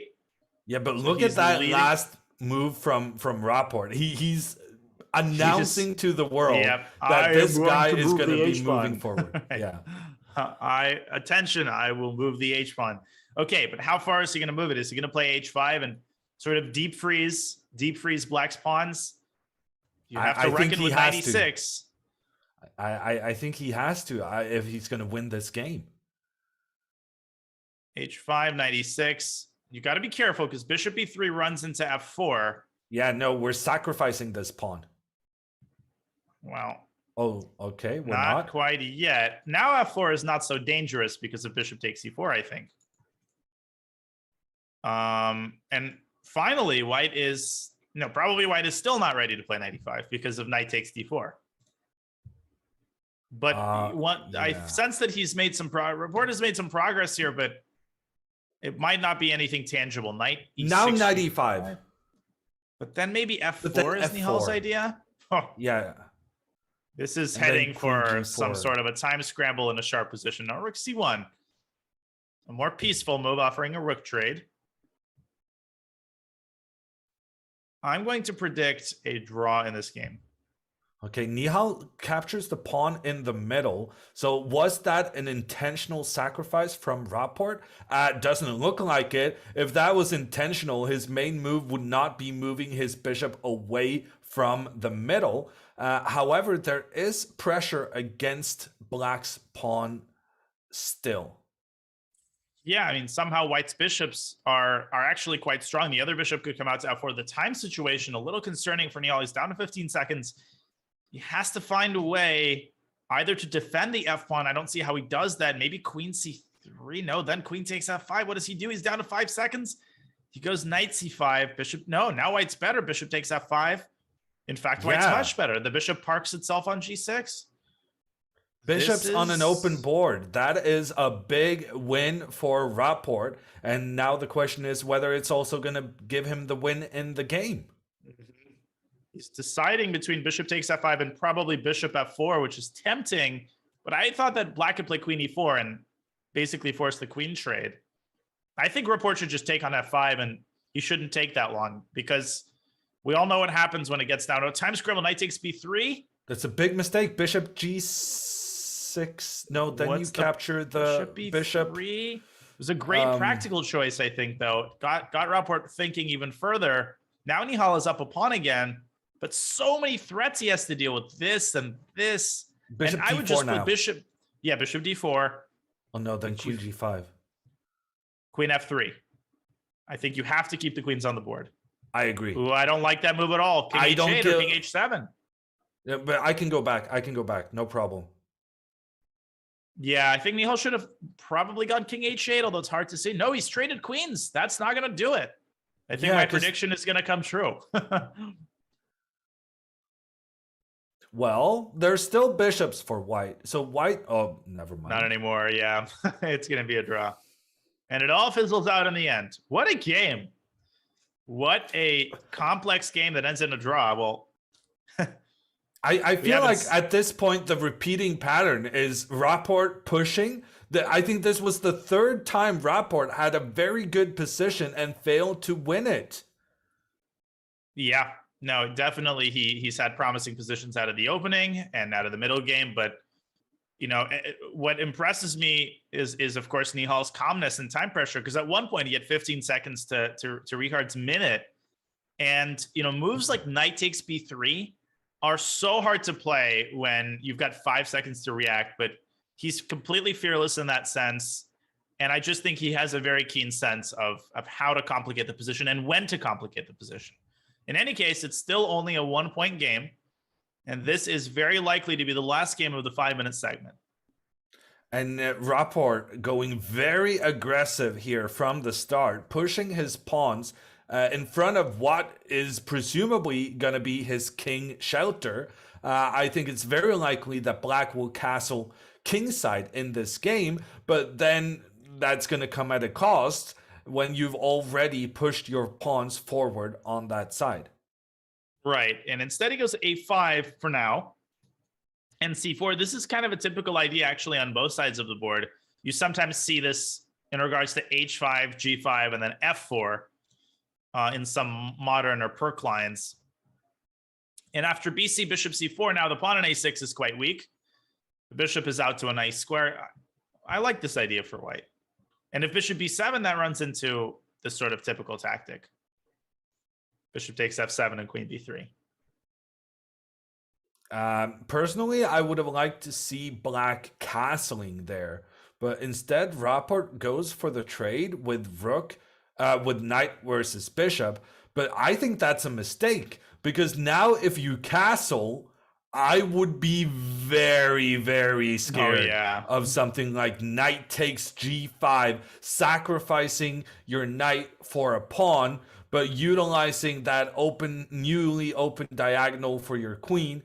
And just stuff happening on the king side. Try this on for size. Nihal himself has castled king side, which in turn makes it a lot safer for black to castle king side if he wants to.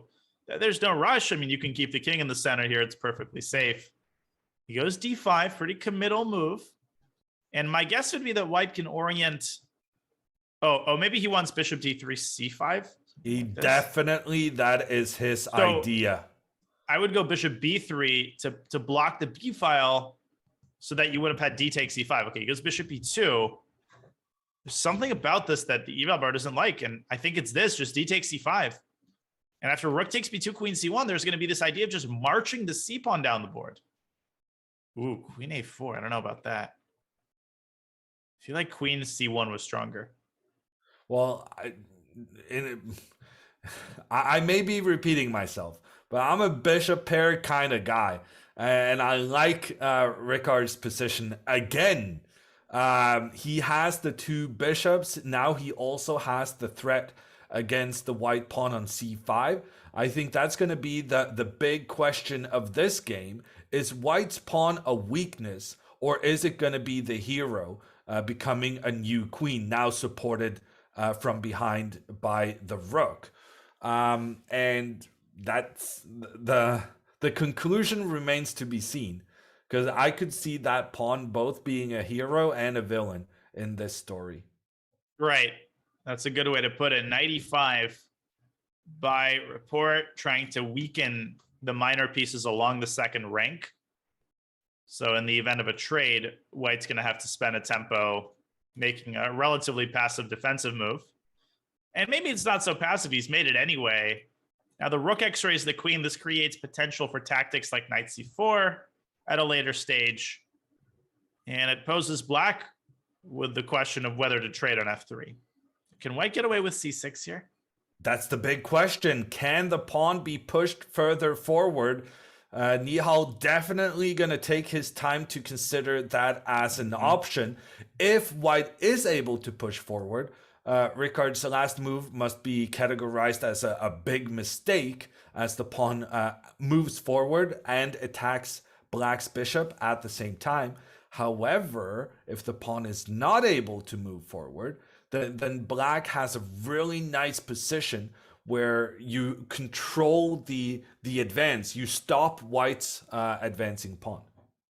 Right, and it's entirely possible, I think, that he decided on bishop d7 intuitively and didn't fully have something in mind here. I mean, at a minimum, at an absolute minimum, black can take on a5, and it doesn't seem to me that black is risking in any regard here. I mean, bishop can come to c3. You're threatening g4, so if bishop takes a6 here, then g4 just wins a piece. I don't know. I'm starting to sour on white's prospects here, and I agree with you. This has been really well played. You're converting me. You're bringing me to the dark side of the bishops. C6 played. I think he's just going to do that. I think he's just going to take on c6 and take on a5. just enjoy life. I do not see that happening. I feel like there has to be something better. Rapport now getting both his queen and bishop pointing in towards the white rook. The white rook is defended as of yet. Knight f5? What does he want here? And knight f5 sets the trap, because if you take the rook, then you walk into this. But obviously, here black would just take the knight and then come back to d7. I feel like white has to have some way to preserve most of the material. But queen drops down a3, then... Yeah, I think it might be queen a3. Yes, I agree. But think what that might then? be the key. Queen a3, then pawn takes knight in the center. This could get God. really cool really quickly. Yeah, it's gotten very chaotic. Now, if you And it's take on happened. it has. And if you take on b2, black might have another intermezzo, d takes e3. And then you're going after the white king as well. Right. The black pawn just capturing everything, leaving destruction in its wake.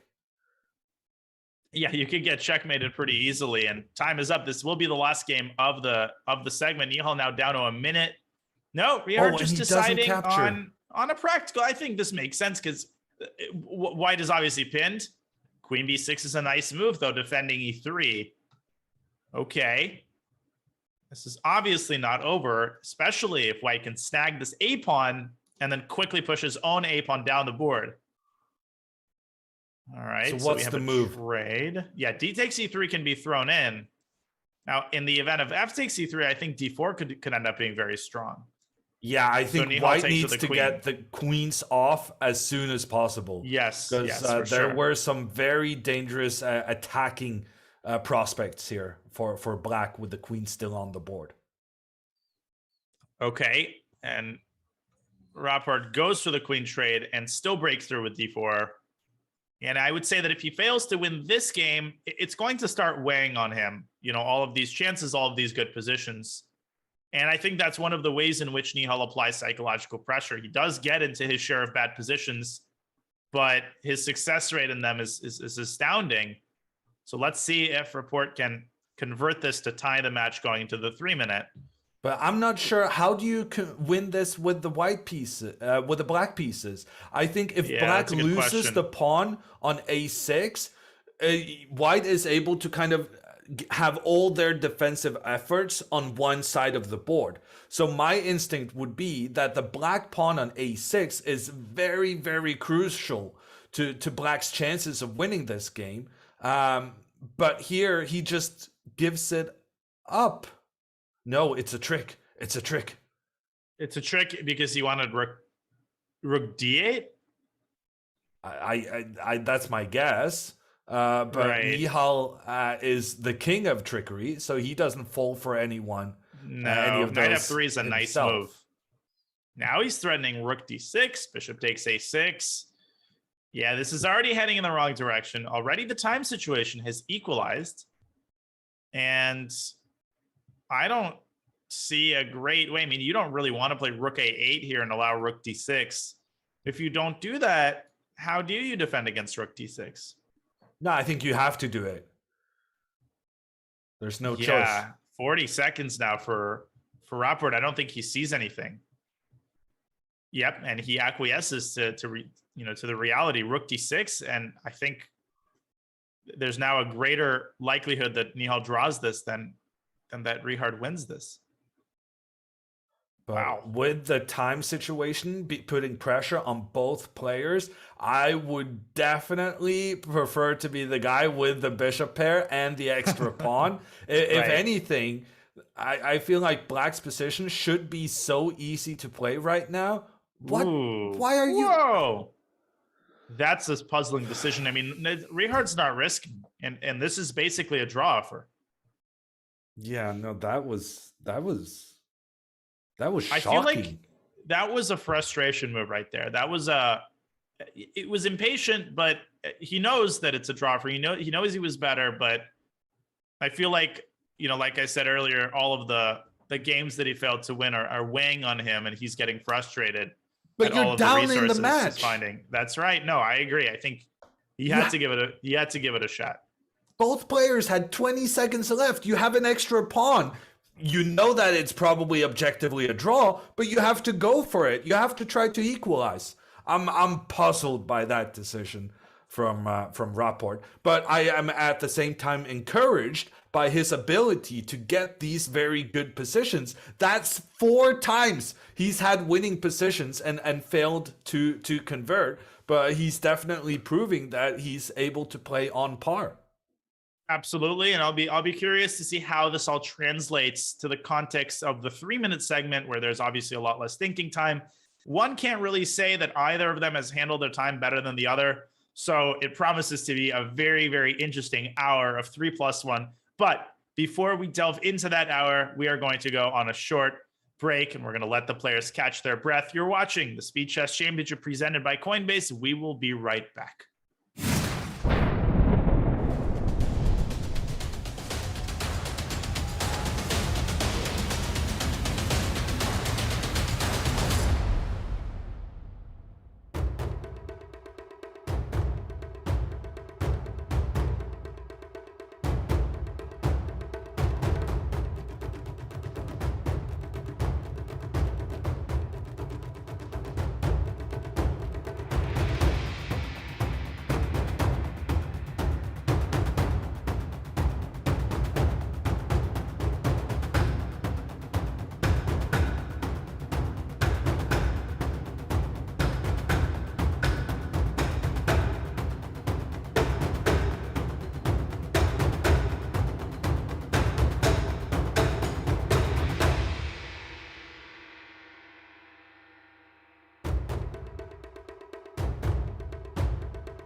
Want to play chess online or learn how to improve? Join us at the #1 chess destination in the world, chess.com. With thousands of people playing at any moment, you'll quickly find a game with someone at your level, whether you're a beginner or a grandmaster. Chess.com makes learning fun and easy. Sharpen your tactics with puzzles and enhance your strategy with our lessons by top masters. Learn from your own games with our easy-to-use analysis tool. Chess.com has everything you need to take your game to the next level.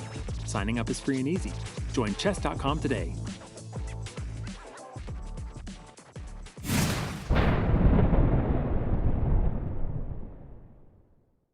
Welcome back to the Speed Chess Championship presented by Coinbase.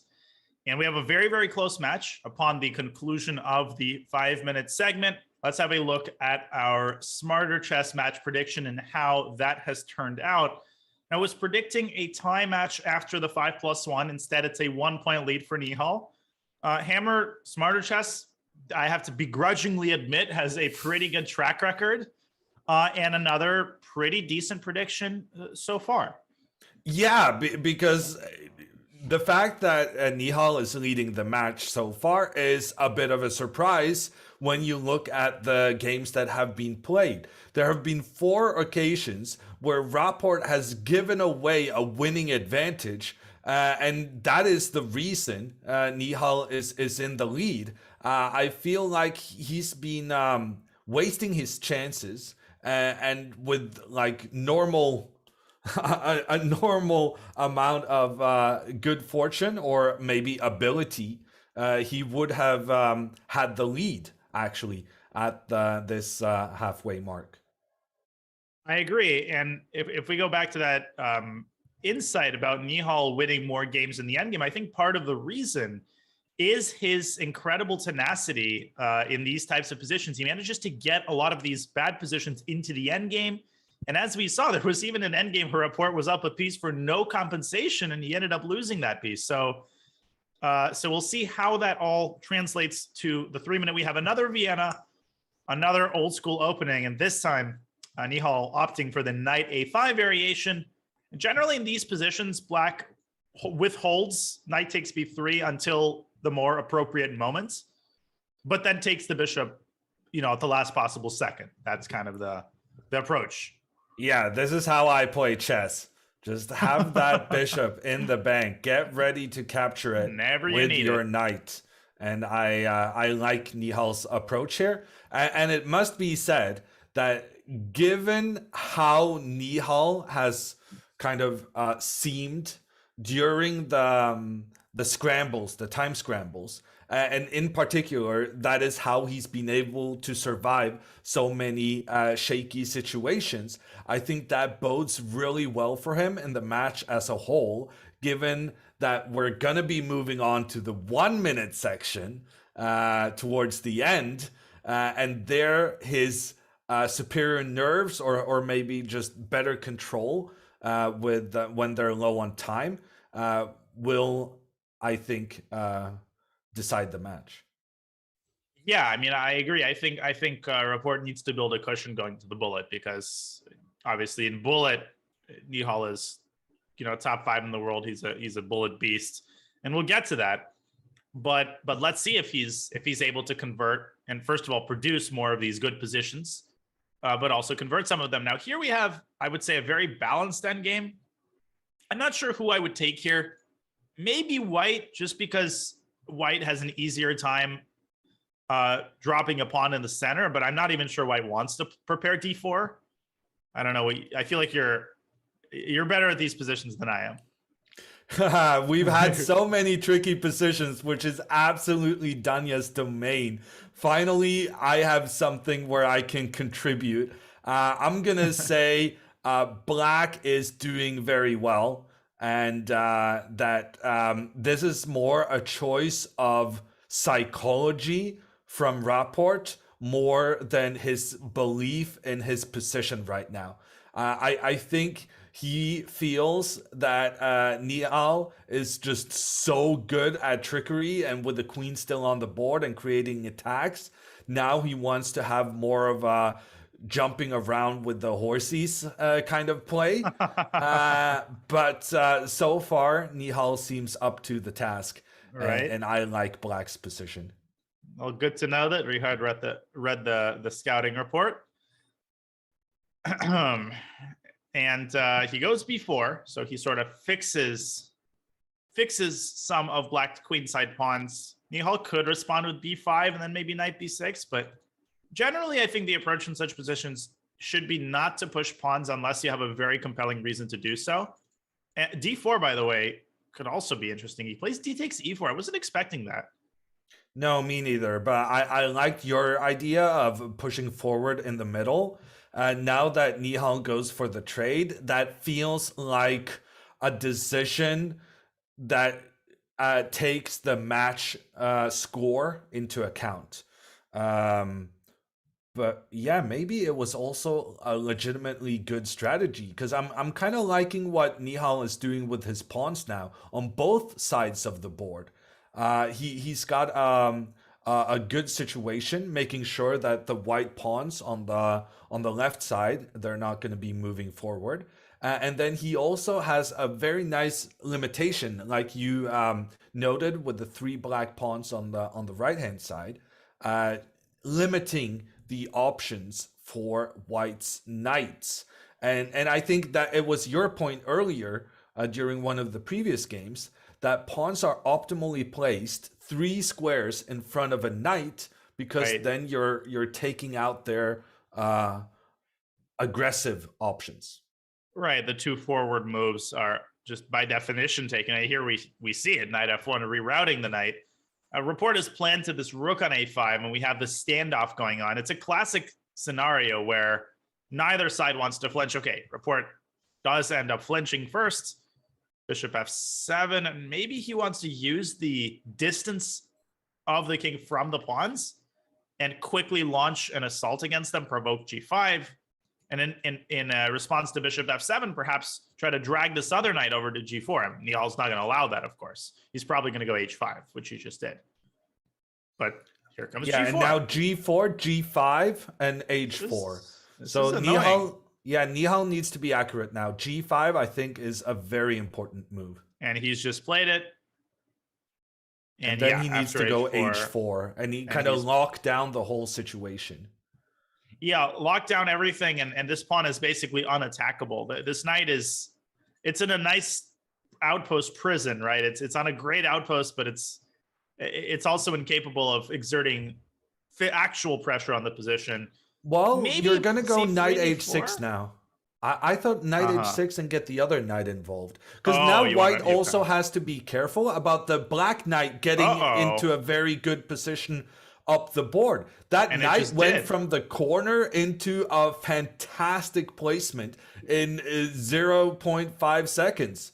Yeah, and white's knight did the exact opposite. It was on f5, it was chilling. Now it's just, sitting on e3 and feeling sad. Now, I think Nihal wants to go c5, and he's already playing for a win. He wants to squeeze the absolute most out of this position. Even if it's a draw, I think takes in c4 even should set up the fortress. But this kind of pressure can be very nasty, and it can take a toll in the subsequent games. c4? Okay, what's going on here? We have a trade. I don't like this for Nihal. Yeah, I because feel takes like in b4. Yeah, I feel like there's some options now for white that shouldn't really have been allowed. Yeah, now I think it might be time to offer a draw. Yeah, but he's might be down time to to offer a less draw. than 20 seconds.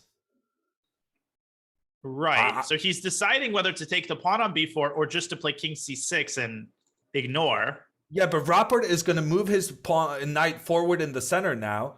And you're so low on time, you got some difficult decisions to make. Right. So he's going to maneuver. I mean, that knight on f2, by the way. Oh, what? Knight takes h3. I think he had knight takes h3. And bishop takes g4, and the passed pawns would have run forward. Oh, my goodness. I think he still might have it on the next move. And Rapport has just realized that.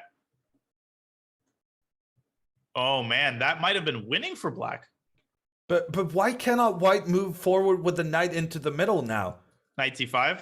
Yeah, knight d5. I feel like it's a winning takes move. an f5. F5 though. F5 takes, and you're gonna have some breakthroughs. Knight e4, bishop takes e4 and g4, and guess what? Black is threatening bishop c2. Your idea of vacuuming up the pawns from behind from an earlier game, I think Nihal might win this game. If Rapport is not careful, because bishop c2 is a devastating idea. Okay, so he brings the king back. Oh my goodness, 1 second. Bishop c2.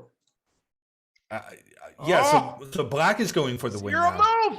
Oh, Yeah, but my then goodness. now back and forth. And look at the pawn running in the middle. He should push d6. D6. King f6. No, white is going for the win. King e7, but white can Knight still lose. f7? Knight f7. Which pawn does he take? The middle one. Bishop. No, but now bishop takes. You can't play bishop c4, but you can play king e6. Knight Oh my d2? goodness. No, but black is winning. Black is just up a pawn. What was bishop a2? The bishop is trapped. You should have gone bishop c2. Can he go e4? I think he Okay, had now he makes the 0.6 draw. seconds there at some point. Oh my goodness. What a crazy time scramble, but it fizzles out peacefully. Black was definitely winning there, just bishop c2. I think Nihal didn't realize that knight was limiting the bishop, but still, man, I think both players are obviously playing for a win at some point. But yeah, I think there was a moment there where it was like black was going for the win, and 2 moves later, white was going for the win. Yeah, and then black was going for the win again. And that often happens in time scrambles where both players realize that they can win, right? That there is now a chance that they turn around a drawn position. And so the ambitious juices start to flow. Okay, so we have one of my favorite openings, the Jababa London, as it's popularly known. And this opening can be both quite positional and very tactical. It often depends on where white castles. Nihal going the positional route, and I already think he's better. Allowing bishop takes a6 is not a great idea in these positions. F6 now from Rapport. He's going to build a big center. I think he has to build a big center because he allowed his pawns to be somewhat weakened. That's the polite way of putting it. Yes. Queen a5 instead, and a3. For white, there's a typical plan associated with trying to get full control of the c5 square. You could go b4 or not, but the bottom line is knight a4, queen c3, and eventually you entrench a knight on c5, which could cause significant issues. I don't know, b4, yep, he plays it. And I think knight a4 is going to follow. Definitely. Or, yeah, knight a4. Ooh, e5 Yeah, immediately without f6. Rook takes c5. I don't believe in this at all. I was just about to say that I thought Nihal made a mistake taking with a pawn in the middle because I felt like taking with a bishop was better because then it would force the exchange of bishops. But actually, what Nihal did was maybe more accurate in that Rapport was never going to give away his bishop. He would rather give away his rook, and now he has the bishop pointing down towards the white king. Right, and this is clearly Richard's idea, right? I mean, he's got these bishops, he's got the good, but the reason I say I don't believe in this is because I just don't see what the anchor point, I mean, the sacrifice here never really works because the queen on d2 is ideally placed for the defense. You can push the f-pawn out, you're always going to have ways to block checks, and so I think what Rapport is doing is actually just starting to play positionally, trying to get control of the c3 square. Clearly, he's got insufficient compensation, but from a practical standpoint, this might not be such a bad decision after all. e4. Wow. If that works, Nihal is going to win this game because he's opening up for his rooks. The problem with rooks is that they don't like it when your own pawns or the opponent pawns are blocking their way. But here, great move. Bishop c3, queen e2. And the attention to tactical detail in Nihal's games is pretty amazing. Because it's so easy to rule this move out, but this actually forces the queen trade, and this happens. Oh, queen a2, no, I guess it doesn't. so black is going to try and capture some pawns on the side of the board. At the same time, the black bishop is attacking white's rook. Is there some kind of miracle thing here he's thinking about, or should he just move his rook away? I mean, normally I'm all for miracle things, but in this particular instance, I'm taking the meat and potatoes exchange here, going rook f1 and pouring myself a glass of iced tea and enjoying my extra exchange. That is not what is in Nihal's book. Instead, yeah, he stacks it back. incredible play. This is very, very deep. This is too deep for me. Does he want to mate him after knight takes c4, knight f6? No, queen takes c4. I'm not predicting a single one of his moves. You can't really blame me. This is pretty interesting play. I think I think Nihal eventually sees in his mind an image of a knight on f6 and like a queen on d4. Yeah. And that's not so easy for Richard to prevent because this is a threat. But if you play bishop d5, then you allow queen d4 with the threat of knight d7. And this is so basically the knight has two routes to its optimal f6 square. The knight can go both to d7 and e4, but the problem is the bishop cannot prevent both those ideas at the same time. Yeah, and queen c4, yeah, I was going to say an endgame is not out of the question, and he goes for it. And I guess Nihal just feels like these incredibly weak pawns are not going to be defensible in the long run. Yeah, this looks incredibly nasty. With a minute on the clock, I just don't see him holding this together. Rook c7 maybe. But what a concept. What a concept from Nihal. That was some incredible play. No, this is like incredible positional maturity. I mean, sacking back the exchange and doing all of that in 5 seconds. It might not be objectively best, but it is definitely impressive. But now Rapport is trying to create a checkmating attack. He's going to try to push his pawn forward on the side of the board, get his rook involved as well. Yeah, but he's not going to have time to do all of that because here comes the white knight opening up the attack on black's bishop. The bishop doesn't really have a good place to go. And yeah, this h4 is a nice move. I mean, at least you're keeping the white king confined for the time being. c4 is tempting. Instead, Nihal liquidating into a rook endgame. That seems pretty accurate to me. Yeah, because get that bishop off the board. And the h-pawn at the end of the day is going to be a big weakness. I think we're going to see some position where white's just 2 pawns up. Like the white's going to win the h-pawn, and then white's going to be left with a single pass pawn on the queen side as well, I think. Yeah, I agree. This should be winning for white. I once made the observation, well, someone made the observation that Magnus was so good in rook endgames.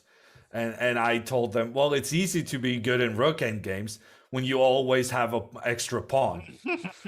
That's what Nihal is doing right now. He's going to show off some of that technique, but it's going to be that technique where you have 1 pawn extra, and now he's got another one in the bank, getting that pawn on the side of the board, in addition to the other side being a problem as well. Right, and this is exactly what was happening. He's going to have the b pawn and the h pawn, and it's funny, rook end games, they can be really easy to play or they can be incredibly hard. It really depends on the position.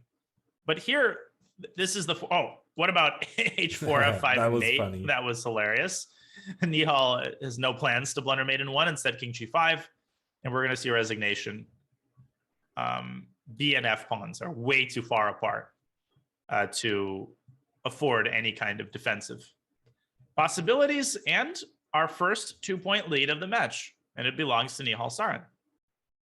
And this last game was just fantastic by Nihal. He was just in control the whole way, and took the win in style. Yeah, I mean, obviously he's this line. I was going to say obviously he's very young, but in chess years he's already very experienced, and I would say 15, 20 years ago, to have this kind of positional skill at his age would be unthinkable. But nowadays, these younger grandmasters are, from a positional standpoint, are not, they're not quote unquote immature. They're very, very strong positionally from a very early age. We see the same thing with Alireza Firouzja. Okay, so we've already had a similar structure, which almost resembles like a French exchange. Yes. And right now, I'm liking white's position. I think the black queen is misplaced. And in order to fix that, Sarin actually pushes forward with his pawn. And I like that decision from the youngster. I think he needed to kind of push his pawns forward because otherwise he would just have been too cramped.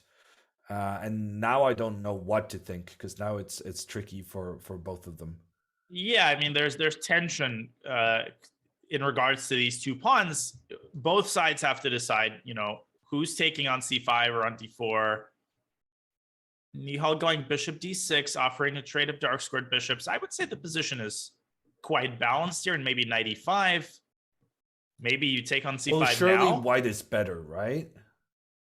Yeah, but I would only say just a little bit, because what worries me is about white's position are these two pawns. I feel like if white takes on c5 and black plants a knight on e4, you might end up just losing the pawn on c3 at some point. So I actually don't think black is, more than just a tiny smidge worse.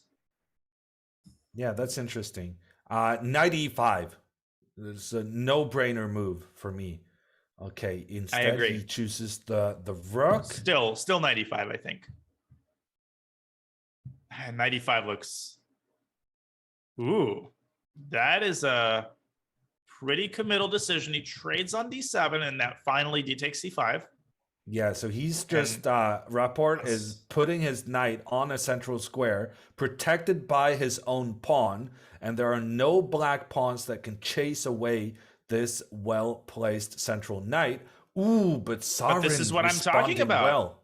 This is exactly what I'm talking about. The c3 pawn is now a big problem. If you move the rook on the third rank, you give up the e file. If you trade, you've got an issue on your hands because you can't go rook c1 either. You drop the a pawn. So those queenside pawns are very concerning. And the time situation also in Nihal's favor. Yeah, because we switched to the 3-minute games, and that's always a difficult adjustment for the players. Right. And Nihal basically having shown this match that the lower the time control, the less time left on the clock, the more trickery he can create. It's going to be interesting seeing how Rapport deals with being half a minute behind on the clock, considering that the position otherwise seems pretty tense. He's in trouble.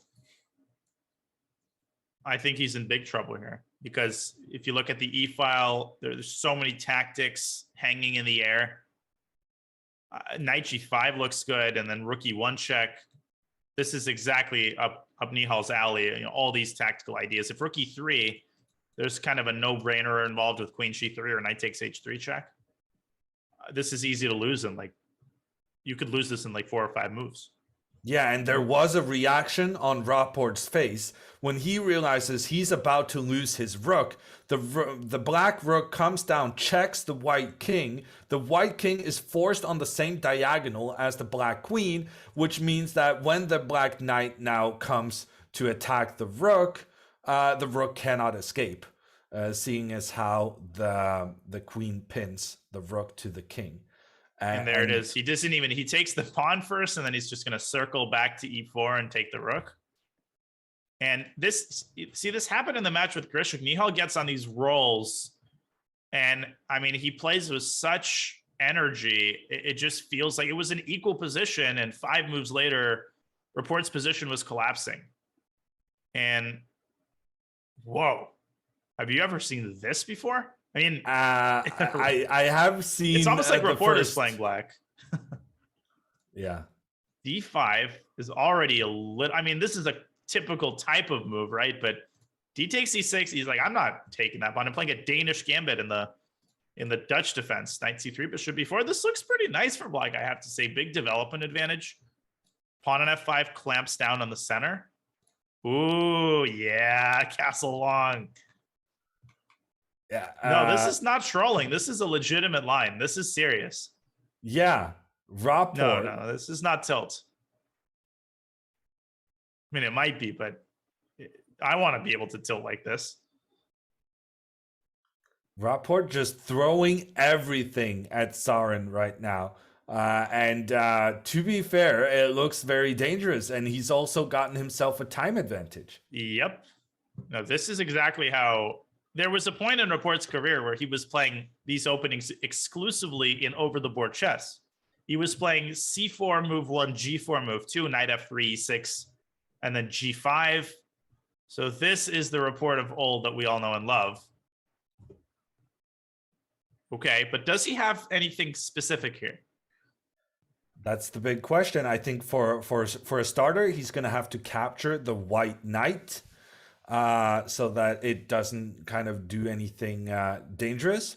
But on the other hand, when you make a trade with the bishop for the knight, you're also going to be opening up for the white rooks pointing down towards the black king. So that's going to be a bit of an issue in itself. Exactly. I felt like it had to be done, though, because now you need to get rid of that knight in order to push your pieces further forward. Exactly. Precisely. Exactly. Is that your Yasser? Yes, but what is this by Sarin? Was this a blunder by Nihal? Because now knight takes c3 is coming, and black is just going to win everything. It looks like a bit of a problem, and that's while Nihal is taking a think right now. But since we've gone to the 3-minute portion, big things are not really going to be an option for them. He chooses to go for exchanges, the evaluation bar on the left-hand side going crazy in black's favor. Captures will be made. Rapport starting out, capturing the white bishop and gonna come in and capture at least 2 of white's pawn in the very near future. Well, this reminds me of Weikanze 1973. I remember Johan Hjartarson had a similar type of position. But wait, is knight takes d1 just... What is going on? What is going on? Knight e7 and bishop d1. Because here I thought white loses a piece, but no, bishop takes d1. Oh, and then bishop b5. Oh, and bishop g4 check. Queen. Okay, Rehard says, forget about all of that. I'm going queen g5. White's got a lot more hanging pieces than black. That's all I know about the position. How many pieces are hanging right now? 1, 2, 3, 4, 5. But white's completely losing. What about the rook on f1? Oh, 6? Oh my god, that's crazy. But here's the thing: the queen is hanging, right? That's the first priority threat. If white plays f takes c3, I think after bishop takes g4, black wins a piece because the queen is attacked from 2 different directions, and you're gonna lose the knight. And I don't think there's anything else that white can even do here. If you take d7, rook takes d7, and again, it's the same problem. There's a mate threat, and I think Rapport's going to win this game. That was a really good move with the queen. Queen g5, great intuitive, because he definitely didn't calculate everything here. He just sensed that with this overabundance of threats, it's going to be enough, and he can just take the rook, I think. Well, he has to take the rook. But then he's going to have an extra one of those. Right, an extra one of those little boys. King b8, and white's not even getting that knight out of there. Yeah, just c6. We're going to see I think we're going to see resignation soon. But wait a second. Queen c6 and rook d1. No, you definitely can take on c6. The question is, but what if it takes on c6, you go rook b1 check? Yes. King c8. Well, here maybe I can mount an escape. Queen c8, queen takes c6, king d8 maybe? Nope. That was wrong. Queen a8 and rook e1, I guess. I don't know, but then I had knight e3. I don't know what it was. This is still tricky. Is Nihal doing it again? Knight d2. I saw this move, but what about the rook? D7, yeah, you're only up a knight, quote unquote, and black's king is still weak. Nihal pulls this off. Oh my goodness! Now queen d3 and black's king, and also the black knight is not getting out of there very easily. Oh, and there's a question of whether it wants to get out, because if the knight moves, then the white rook will be able to join the attack and potentially deliver checkmate. Now the king rook d1 here. Oh my goodness. This is looking very scary. White can win this game. I mean, black is definitely still winning somehow, as we see by the eval bar, but Man, oh man. It's so easy to blunder the knight here.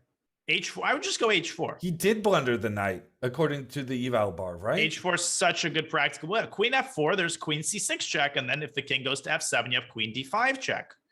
And He's Nihal's winning gonna the knight. He's He's going winning to the win this game. game.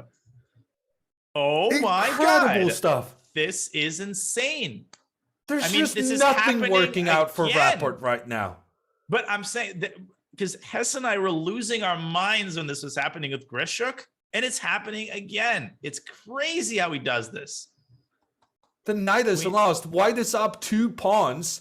And the position where we were basically saying it's game over, I think Rapport was thinking the same thing. And then after this move, knight C6 check, White literally has only 2 pieces left. And somehow those 2 pieces are able to generate a massive amount of counterplay. The game is over. He's going to win. Unbelievable. And Nihal did this with just less than 10 seconds on the clock. That is special. That is just special. That is just special. And obviously, you could say, look at any individual game and say, well, he got lucky.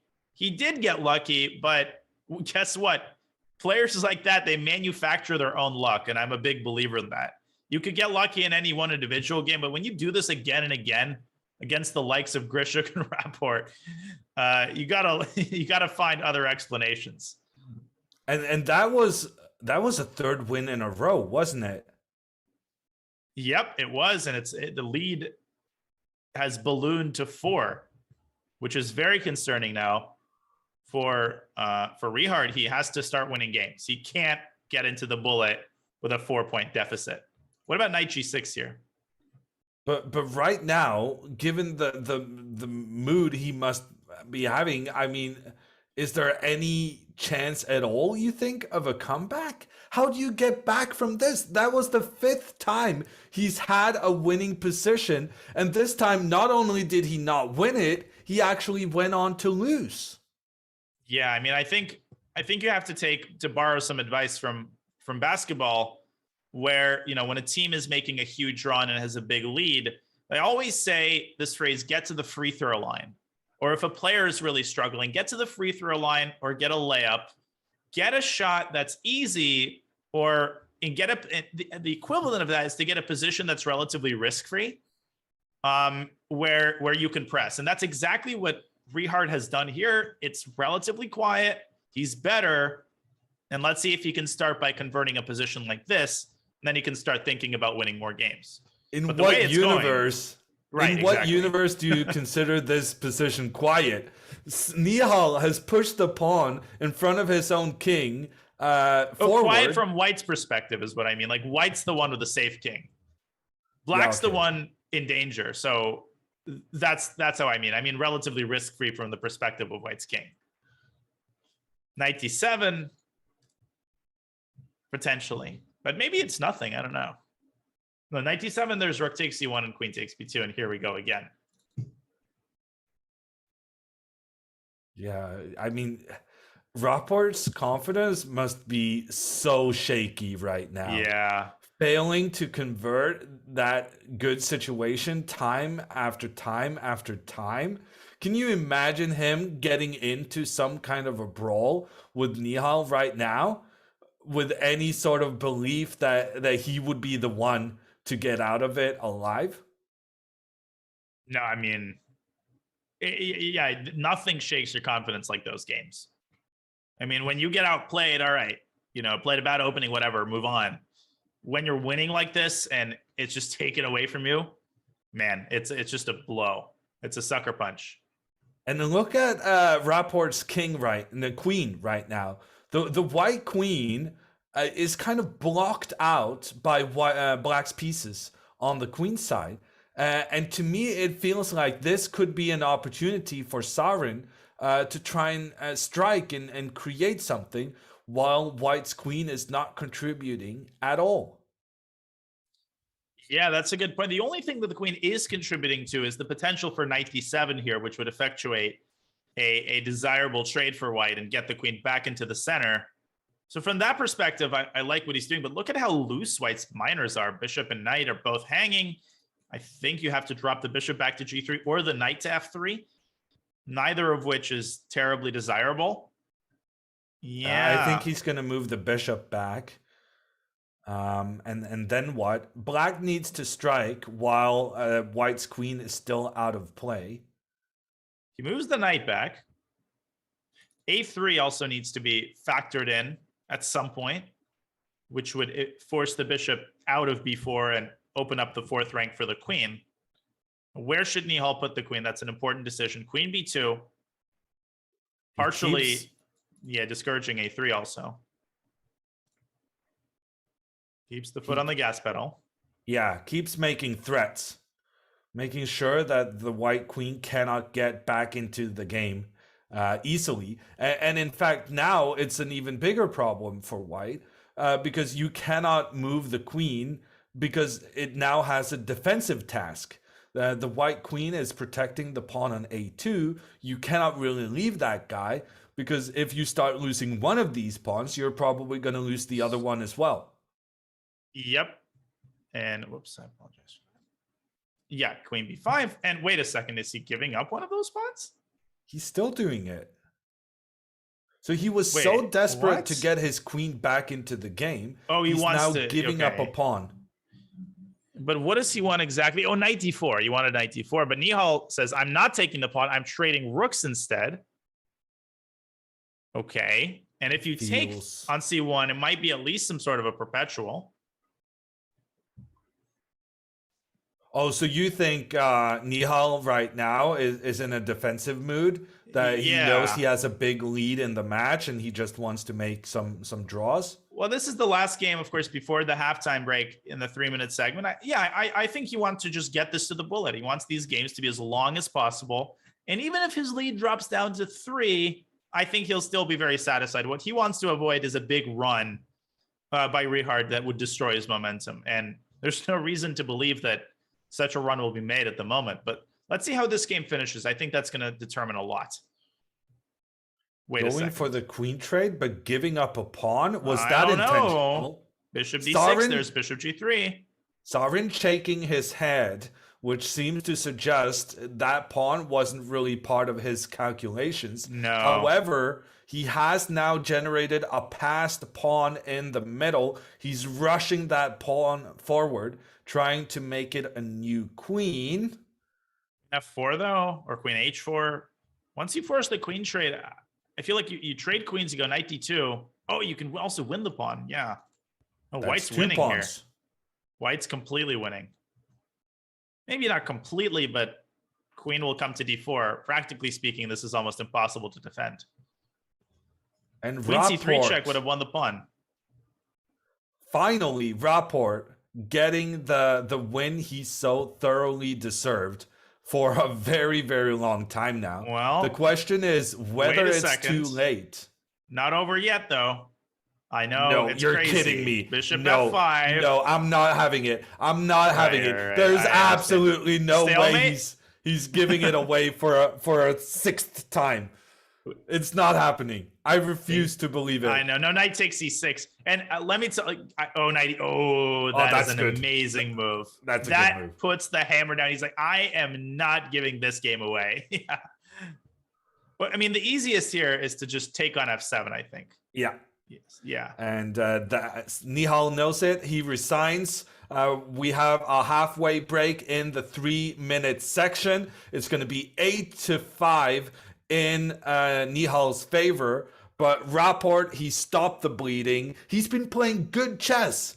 He's been getting winning positions. It's just that Nihal, in the decisive moments, have just been outstanding. And he's made such huge comebacks, not only rescuing bad positions, but also turning them around to a win. Absolutely. It's been an incredible display, but a big win by Rapport. We will take a short break, and then we will see if Richard can keep shrinking Nihal's big lead going into the bullet. You're watching the Speed Chess Championship presented by Coinbase. We'll be back in a few.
how many brilliant moves have you played? When do you play your best chess?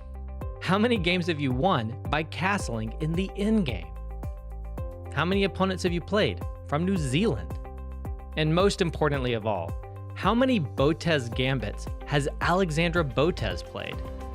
Find the answers to all of these questions and many, many more at chess.com/insights. Our new tool that lets you dive deep into all of the fun and instructive data behind your chess. Try it today.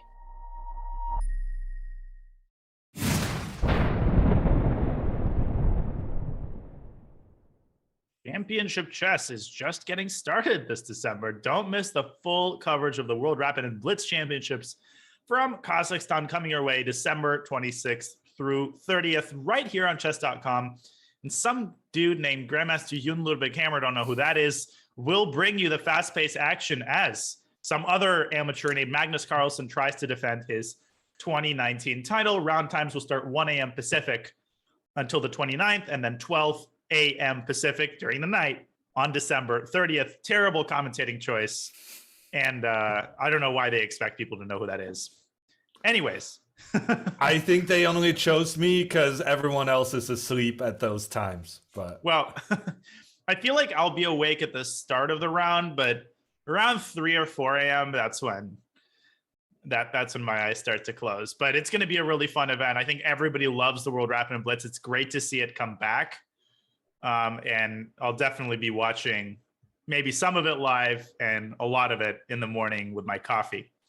Well, hopefully everybody's watching this SEC match with their coffee, because we've got another epic one brewing here with Nihal Sarin opening up a 3-point lead at the moment against Richard Rapport with about 25 minutes left in the 3-minute segment. Hammer, do you think that win by Rapport just now before the break was... I feel like that was a pretty big win. What do you think? That might set the momentum and switch it back in his favor just a little bit.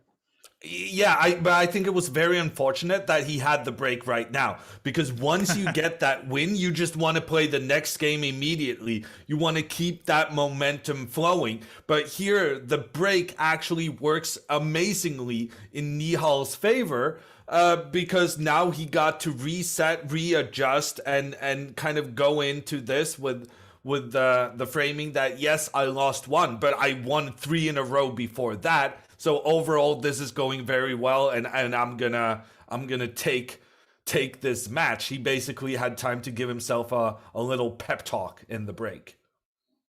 Right. No, I agree completely. And we have another Dutch. This time, Nihal not opting for that early D5 line, and Rapport setting up a stonewall, but a stonewall with an early knight e4. That's not something that you necessarily see every day. No, but I am from the land of the Stonewall.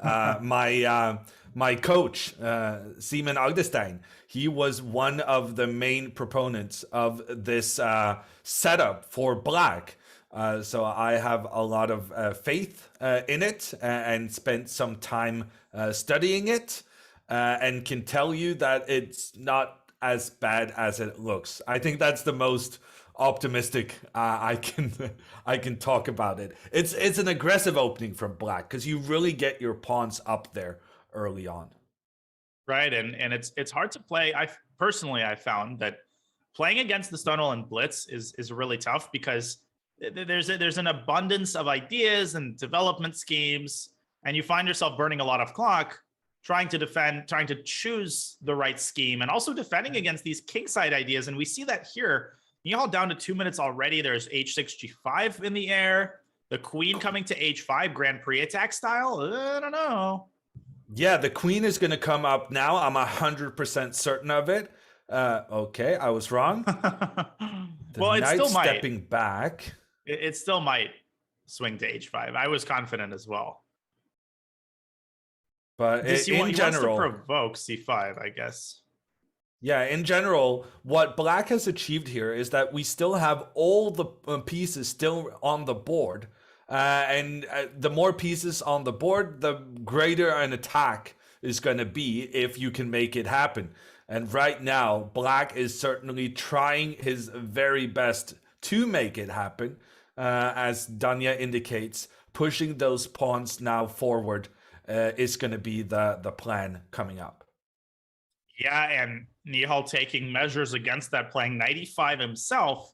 Now, generally, if you have to recapture with a pawn, I mean, as far back as Nimzovich, I mean, the basic point is that you want to exploit weak squares with pieces, and a pawn has the effect of actually closing down a weak square and not allowing you to use it as an access point. And also, pieces. I was going to say, it's a double attack now. The knight could have moved and attacked the pawn in the middle, while the bishop has now opened up and is attacking the pawn on the side. So I feel like, I feel like black is just winning something. I'm not sure what, but Rapport captured the pawn in the middle. I didn't even realize that guy was hanging as well. He's winning this game. Yeah, I mean, bishop f4 walks into rook takes f4, and then bishop c5, queen takes f4. Man, I think I'm going to pick up the Stonewall the way that this went for black. Still, can he just play queen takes g3? Just take the pawn. Bishop Why f2. not? Yeah, and probably move back to g6 or something like that. Yeah, moving back to g6 seemed much better than what he did. But at the end of all of this chaos, what transpires is that black is up a pawn, and in addition, importantly, black's king is safer because one of the pawns we did manage to capture is one of the pawns protecting the white king. Yeah, it's a lot safer, and from white's perspective, I think he just has to target the d5 pawn. There's not much else that Nihal can do in this position. Oh, queen g6, okay.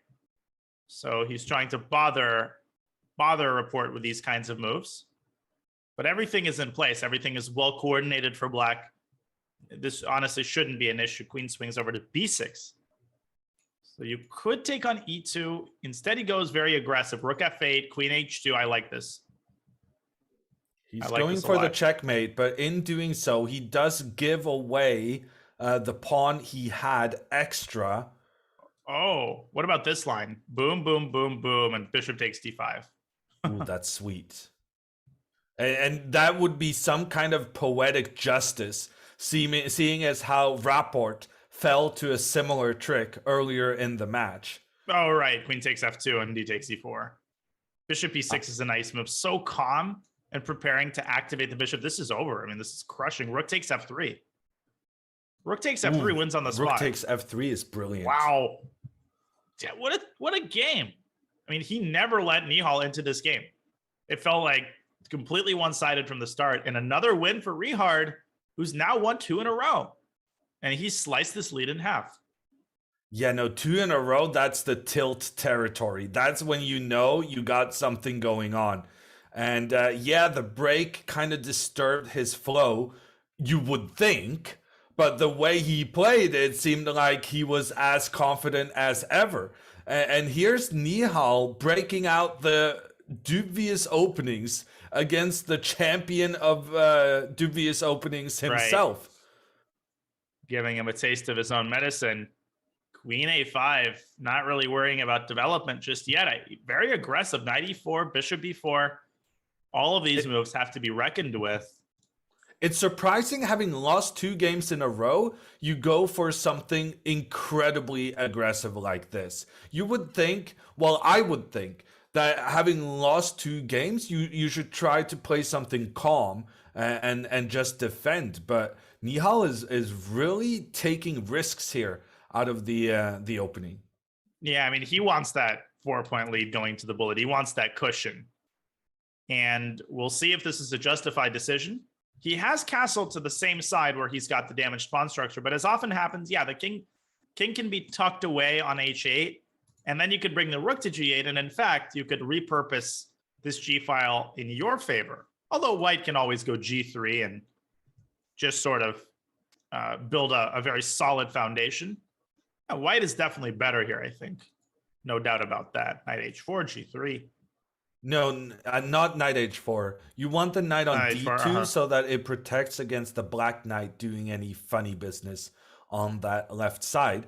But in general, I think black has just no attack, whereas white is really doing something on the queen side. such as queen c5 potentially. Yes. Just sticking it right into the weak square. Or just getting the rook involved. Or giving up your queen. Well, okay. Right. We're playing queen takes a8. Yeah, no, this is Rook dubious again. takes, I mean, rook that takes would be a1 would be embarrassing. this would be I was thinking about it for a second. Yeah, but now, I mean, Nihal might have to go b4 and try to give up a pawn. But then rook takes b4. Ugh. Oh, queen b6 is a nice move, just defending everything. Actually, I think, yeah. Mm-hmm.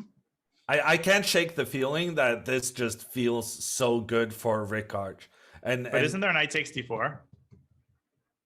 I did not see that. You should never expect me to see stuff like that. That is nasty. Look at Ricard's face. He did not see that either. And he's giving up his queen. He's giving up his queen. I don't know about that decision. I mean, he is banking on his admittedly incredibly strong knight on d4, and then he can put a rook on b4. I see why he did this, but man, what a turnaround within the span of like 2 moves. If he loses this game, that's going to be absolutely devastating. I don't think he's losing it. I think that's why he gave away his queen so quickly, because he just realized that with a rook and knight, even though Black got a lot of material for it, he believes he can set up a fortress. This is shocking to me that he didn't put a rook on b4. He's allowing Nihal to go queen a3 and try to force b4. And I mean, this is just these kinds of mistakes can't happen. I mean, you can't allow this kind of counterplay. Now bishop f5, a complete meltdown in this position. Although maybe bishop f5. What happens after bishop f5? Well, I guess you have to play rook takes b5, but this has to be losing. I mean, now I guess just bishop d3 and you get the pawn at some d3. point. Yeah, this is happening. Rook takes b5. And Nihal just needs to find a couple more accurate moves. I think, yeah, takes bishop d3. And then do you take on e2 and take on c3 and try to promote your pawn? The thing is, white could even sack the bishop for that pawn and get some sort of a fortress with the rook and 4 pawns. So this is not over. Rapport will be fighting till the end with his hope that the poor pawn structure for Black will offer him some salvation. Yeah, Nihal actually not hurrying with bishop takes e2. There's no rush because the knight is totally paralyzed. He wants queen e1. He wants to take the knight for free. But then rook b2, I thought, oh, well, now definitely I think queen e1, because you're going to actually leave yourself with another pawn. And that's going to basically preclude, or that at least should preclude, the possibility of fortresses.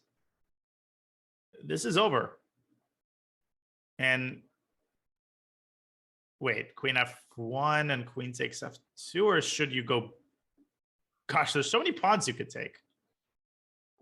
Surely it's checkmate somehow, right? Yeah, or you just take all the pawn. Queen takes c3 and then go after the c pawn and win that too.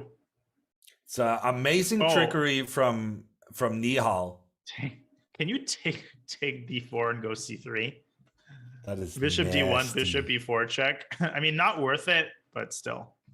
That was some. I now understand why Danya is such a 1-minute demon. That was just incredible stuff.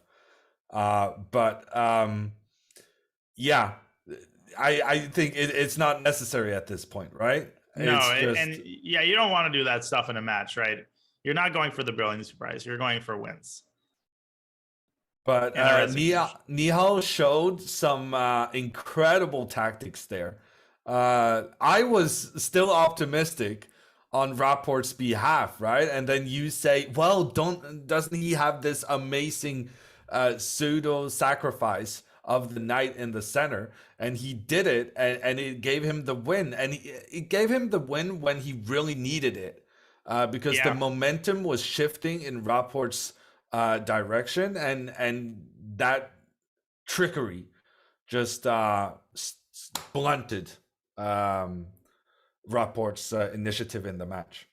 Right. And I think what a lot of people sort of forget mentally is that when you talk about a swing, like a game that was lost instead of won, that extends the overall arc of the swing by 3 points, because you might be talking about a 1 point match or 2 points. You might be talking about a 1 point match if Nihal had lost. And now you're talking about a 3 point match. And that sounds completely different. So a very important game.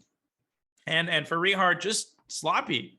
I mean, even after he sacked the queen, he just had to plant the rook on b4 and stop all the shenanigans.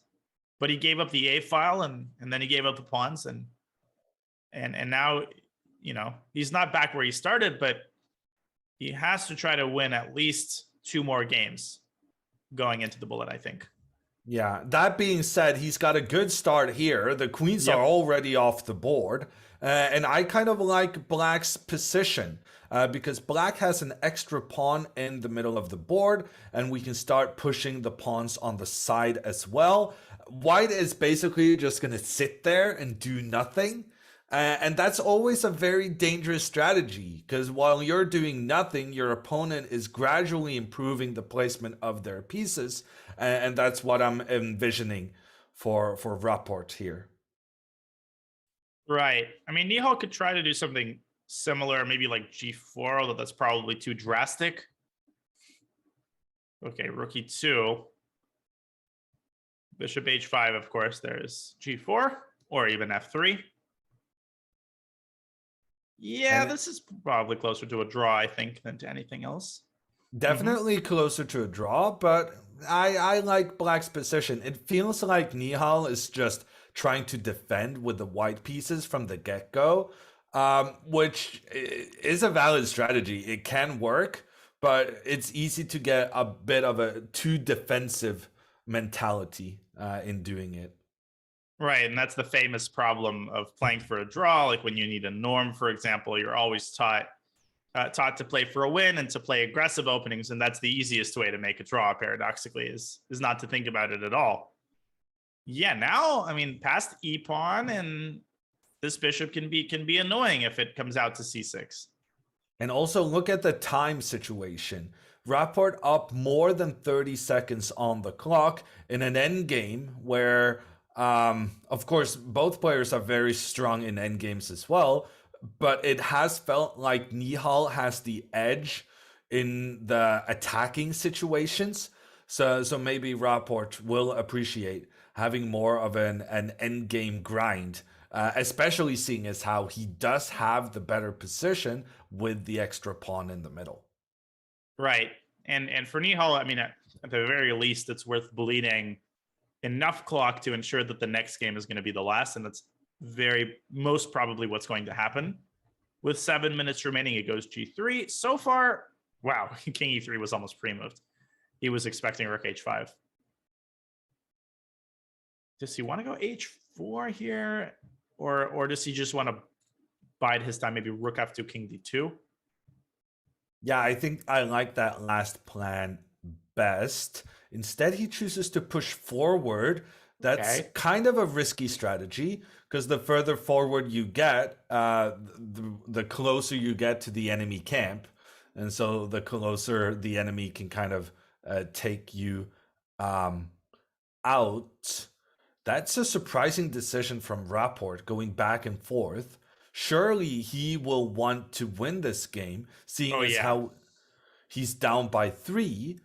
But maybe he's considering that this game, he doesn't feel like the chance of winning is that high, and that by making a draw early on, he can get an additional game in the 3-minute time control. Danya, you played this kind of format, right? What did you have like special considerations about match, like just cynical match strategies? Right. I mean, from the victor's perspective, when you have a big lead, you're always looking at the clock. You're trying to bleed as much clock as possible. But from Richard's perspective, I wouldn't really worry about that, because there's still 30 minutes of bullet, and that's plenty of time to come back, even by 4 or 5 points. So what I wouldn't do with Black here is make a completely unobjective decision. Like if you feel like the game is heading toward a draw, it's better to take a draw here than just to lose just to say that you played for a win. But I still feel like Black is playing, relatively speaking, without risk. So I like the fact that Rapport is trying to squeeze something out of this. And he's making small improvements to his position. Now the Black King coming further up the board with the Queens being... Wow, that is a shocking decision. A shocking decision from Nihal Sovereign. And Rapport responds without even thinking for a second. We're in a super complicated pawn endgame where Nihal has pawns on both sides of the board. But on the other hand, the evaluation of the computer was in Black's favor. I think taking and king e4 might have been the way forward because f5 comes with check. This is a winning queen. This is going to result in a winning queen endgame where Black's going to mop up all of White's queenside pawns. Instead, after h4, g4, apparently it's a draw, but anything can still happen. It looks like Black should be winning because he's got the anchored passer, but I guess he has no way to make progress. And it's incredible how quickly they went into this without really... Pawn endgames are kind of like the most deterministic thing in chess. Either you win or you lose. And they just threw themselves into this without really having it under control. Yeah, they just trusted their respective intuitions. And Nihal is tempting Richard into going king c5, king b5, but he's not taking the bait yet. No, he's not going to take the bait. It's a draw. And in a sense, you could say it's the worst of all worlds because you've guaranteed that this next game is going to be the last. But nothing wrong with, you know, the fact that Richard tried his best to push. And he comes up with a king's gambit. Wow, and a Falkbeer counter gambit, which is a pretty rare guess these days. I don't think it's considered to be that good anymore. But, okay, I haven't really studied the king's gambit in the last... years. Yeah, me neither. Like 7 years. So this is going to be tricky to commentate on. Already after 4 moves, we have really no idea what's going on. A bishop attacking the queen, the knight blocking the attack. Knight f3. The knight cannot be captured because the white queen is looking down on the black king. To me, it seems like White is about to win a very important pawn in the middle of the board. What is Nihal doing to stop it that? Well, queen takes d5. I think it's important to indicate that knight bd2, I feel like is the right idea here. Because if you play knight c3, you allow bishop b4. Whereas if you develop the knight to d2, you always have the move c3. Maybe Black sacks the pawn somehow and goes for quick development. I don't know, knight c6. And then something like queen a5. This doesn't look too bad. Black castles. Rapport won I was going to say he won a game like that, but he actually lost that game. You know, the game where he sacked the pawn in the center. But anyway, he had a good position precisely in that manner. h3, chosen by Richard. And now bishop e6, maybe? Just bishop e6. And I think Black unpins the pawn. Yeah, that's a good move. Definitely a move missed by Rapport, but at the same time, Nihal is spending so much time and he doesn't find the right idea. He ends up giving up a pawn. In return, White's pawn structure has been it has been completely destroyed. What is going on? There's a check. You can move the bishop and give a check. Oh, he doesn't care. Come at me. I don't care about the discovered checks. Now, he castles long. White's definitely better. There's no doubt about that. He's got this anchor point for the knight on e4, rook g1, rook g5, and a big time advantage to boot. So crucial for Rapport to win this game. And we're going to be seeing more king gambits coming into the 1 minute portion of this match, because this has been a complete success for the Hungarian. Nihal will not be able to keep playing this opening line in response, but more so, Nihal kind of showed some weakness here in that he spent so much time in the opening phase, something you're just not going to be able to do in the 1 minute portion. Yeah, I agree with what I think you're saying, which is that I think Richard needs to play very unorthodox openings in the bullet. He needs to get Nihal onto his own territory. And if he can manage to do that, yeah, he will squeeze Nihal's clock. But first, let's see if he can convert this very clear advantage. Just bishop c1 comes to mind. Is there something he doesn't like about that? Maybe he can just take the pawn. I don't know about that one, though. f5, knight g3. Wow. That's a cool idea. I'm going to go out on a limb and say he doesn't convert. Okay. Because that has been the story of the day, hasn't it? It has, but at the same time, I feel like here specifically, I mean, he's already up 2 pawns. I'm not seeing where Nihal's counterplay is coming from just yet, but I'm pretty sure I heard that comment previously in the match as well. Oh, yeah. I've said that when playing Nihal many times. Like, okay, now I'm safe. No more counterplay. The game is over. This is the seventh. This is the 7th time Rapport has a winning position. In addition to the games he actually did win. And during the previous 6, we've said every single time he's going to win this, and this is looking really good, and he's playing well. And then time gets low. Nihal gets his trickery hat on, and just stuff happens. Ooh, and it's already happening. It's already happening. I mean, knight g3 was a very strange move to play without necessity. It seems like Rapport's pieces are a little bit loosey-goosey here. Queen f6, knight h5, queen f5. Knight b6. Now you might lose d4. Okay, but let's see. Still good according to the eval bar. Can you take on d4 here? I would just grab that pawn. The surprising thing is that Nihal is the one who's very, very low on time. That hasn't been the case for most of the match. So for... Uh-huh. Oh, knight a5! Knight a5 wins the queen! Oh my God! You called it! Oh my God! I didn't want to be right. I didn't want to be right. Knight h5, queen e7. This is ridiculous. I mean, he's just completely got into Rapport's head. I mean, he was winning, and then 4 moves later, he's losing his queen. I feel for Rapport. Rook takes c4. I mean, oh my gosh. Or just queen e7, yeah. I mean, this is resignable. And the worst thing is that Nihal's going to win this with 3 seconds. Like, he's going to take on d3, he's going to go f5, and he's going to win the game. Just unbelievable. I'm speechless. This is like, I was almost saying it as a joke, but it's been the story of the day. Rapport is playing great chess. He's getting winning positions, and he's spoiling them one after another.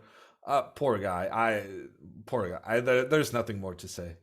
No, for sure. It's painful from his perspective, and one cannot help but sympathize, even if one's rooting for Nihal, because it's a relatable sensation, right? Just nothing seems to go your way. But with that being said, all credit to Nihal, of course, for this incredible display. Clearly, Rapport has his work cut out for him. He's down by 4 points, Nihal firing on all cylinders, and he's one of the best bullet players in the world. So it will take an incredible performance, but Rapport is well-known and a fighter for a reason. He's earned that reputation for very good reason. We will see if he will be able to mount this incredible comeback when we return from our short break. You're watching the Speed Chess Championship presented by Coinbase. We'll be back in a few.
You ready?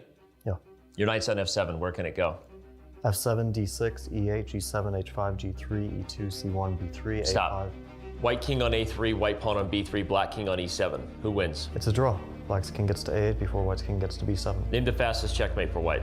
E4, E5, Queen H5, King E7, Queen takes E5. Recount your opening versus Alexeyenko from the first half of the 2020 Candidates Tournament. D4, Knight of 6, C4, E6, Knight C3, Bishop E4, F3, D5, A3, Bishop E7, E4, D4, FE4. Stop. Tell us about a chess game that made an impression on you. Karpov-Kasparov from the World Championship match 1985. Kasparov's octopus knight on D3 controlled 8 squares in the enemy camp and allowed him to become the world champion. There's a knight on e5. What squares does it attack? F7, D7, C6, C4, D3, F3, G4, G6. Stop. How do you do this?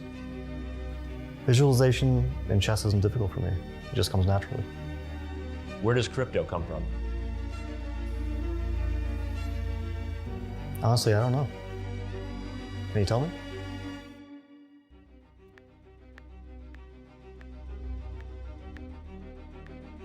Learn more at coinbase.com/chess to get $5 in free crypto when you sign up and verify your account.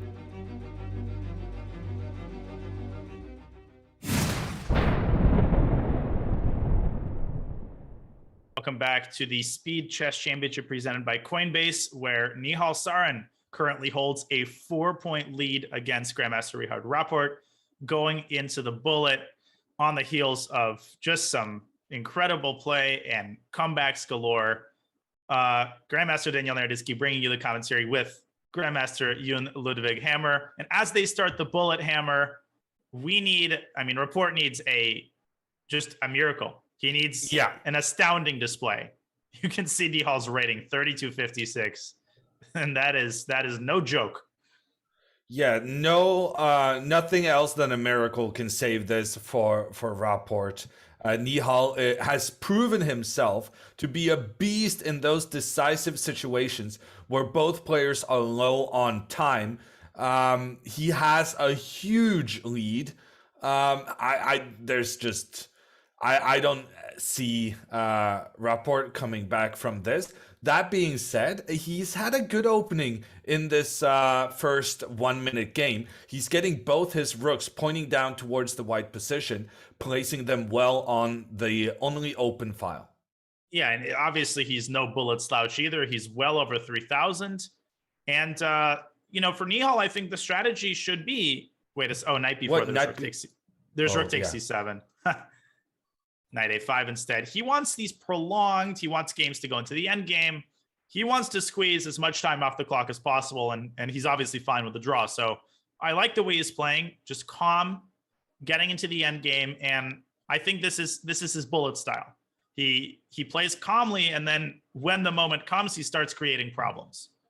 And already we feel like he's starting to gain a little bit of an initiative here, but maybe not. Rapport doing a great job bringing his knight back around to d6.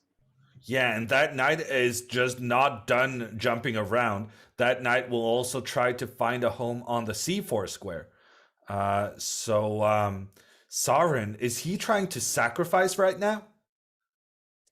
I wouldn't rule that out. I mean, he has his eye on knight takes g6. In fact, if Richard plays knight d6 here, knight takes g6 would have been very strong.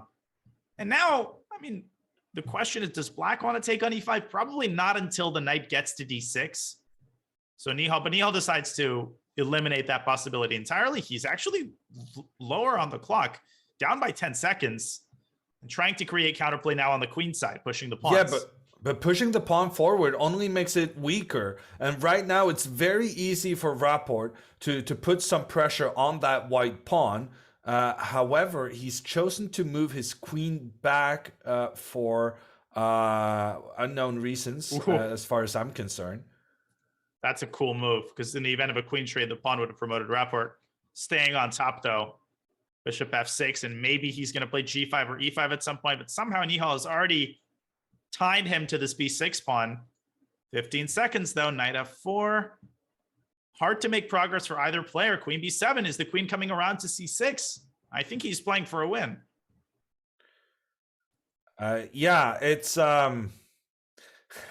Both players have their issues right now, but with the white queen kind of infiltrating in behind black's pieces, it's now Rapport who has to be careful. And wow, look at this Whoa! move from Nihal. Spotting the knight, and the wheels come off. He takes d5, I think, or queen d7. Ooh, queen d7, very accurate. The attack against the pawn leaves the black queen very overloaded. And he's going to win the first bullet game. tasks. I think he's going to win the first bullet game, although, wait a second, 95. Oh, knight g4. This is a sudden swindle. He is allowing the knight to get active. Now Nihal has to be careful not to lose this. I think king h3 has to be played. And probably he should just repeat moves. I wouldn't. Okay, queen b1, there's king g2. So, and a draw. And a big save by Richard. But guess what? 4 minutes came off the clock, and he hasn't bit into the lead. That's the light at the end of the tunnel for Nihal there. He's totally fine with a game like that. Yeah, and Richard needs to keep playing very aggressive openings, trying to basically take a lot of risks. But in doing so, he's also aiming. Oh, speaking of knight risk. f3 wins in this position. This is a pretty, I wouldn't say well-known trick. Oh, knight f3 was just ended the game there. But did he also blunder his rook when he went with the rook? Because that rook could have been captured by the bishop. I'm so confused. But there was knight right takes c2, I think. Yeah, okay. It was a cool idea, but yeah, knight f3 was winning. This is way over my head. No, I don't know why I know that, but wait a second. Nihal actually is still winning the bishop. And see, he put a rook on e8, and after bishop c4, you would have had d5. So he gets something out of it. I'm just watching in awe. So Richard tried to play pretty aggressively. He tried to snatch a pawn very early on, but that came back to haunt him as the white pieces were unable to join the game properly. And as you said, Danya, that bishop got trapped, and now it's Nihal's game to win with an extra bishop. Yeah, and I think what he's showing, I think in terms of people getting better at bullet, he's showing that bullet really 1 minute is not just about playing instantly, right? He's got 35 seconds. He's not playing ridiculously fast, but he's maintaining a very high degree of accuracy in bullet. So it's about finding that balance, right? You have to be able to time scramble. You can't afford to lose on time.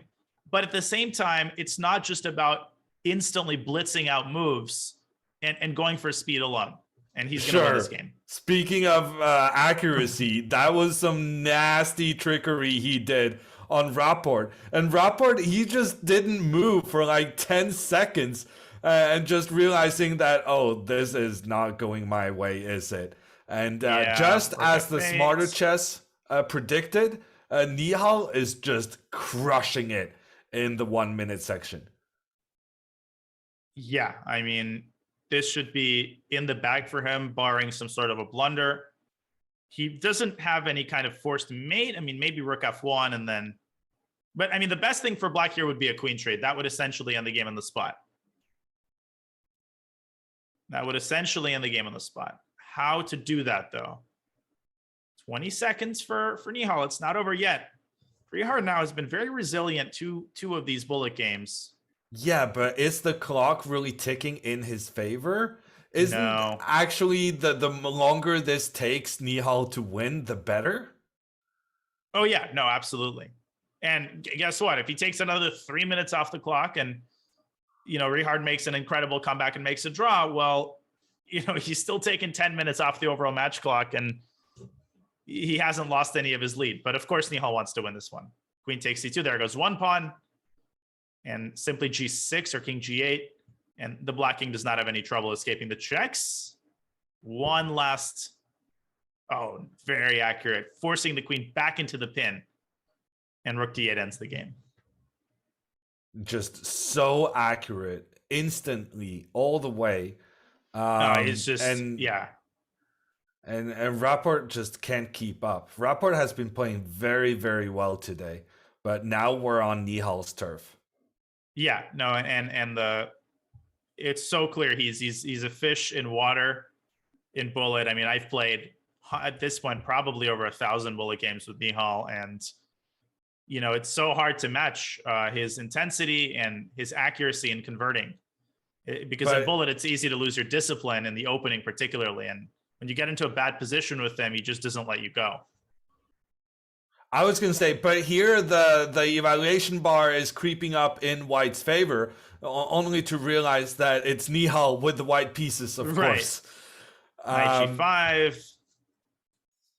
And this is just bad for Black. I mean, 2 bishops. He can go E5 and then Knight E4 potentially, and aim for some of these weak squares in Black's position. And that's what he decides on. You can't go C5 because the knight would hang. Bishop H3 coming, I think, and Knight C5. The white pieces are just having a party right now. The white knight coming in, trying to come in, but prevented by that good move from Rickard. Even so, the situation is that the white pawns in the middle are very well placed, and the bishops in particular are restricting the movement of Black's pieces. Yeah, and to that end, I would consider going bishop D2.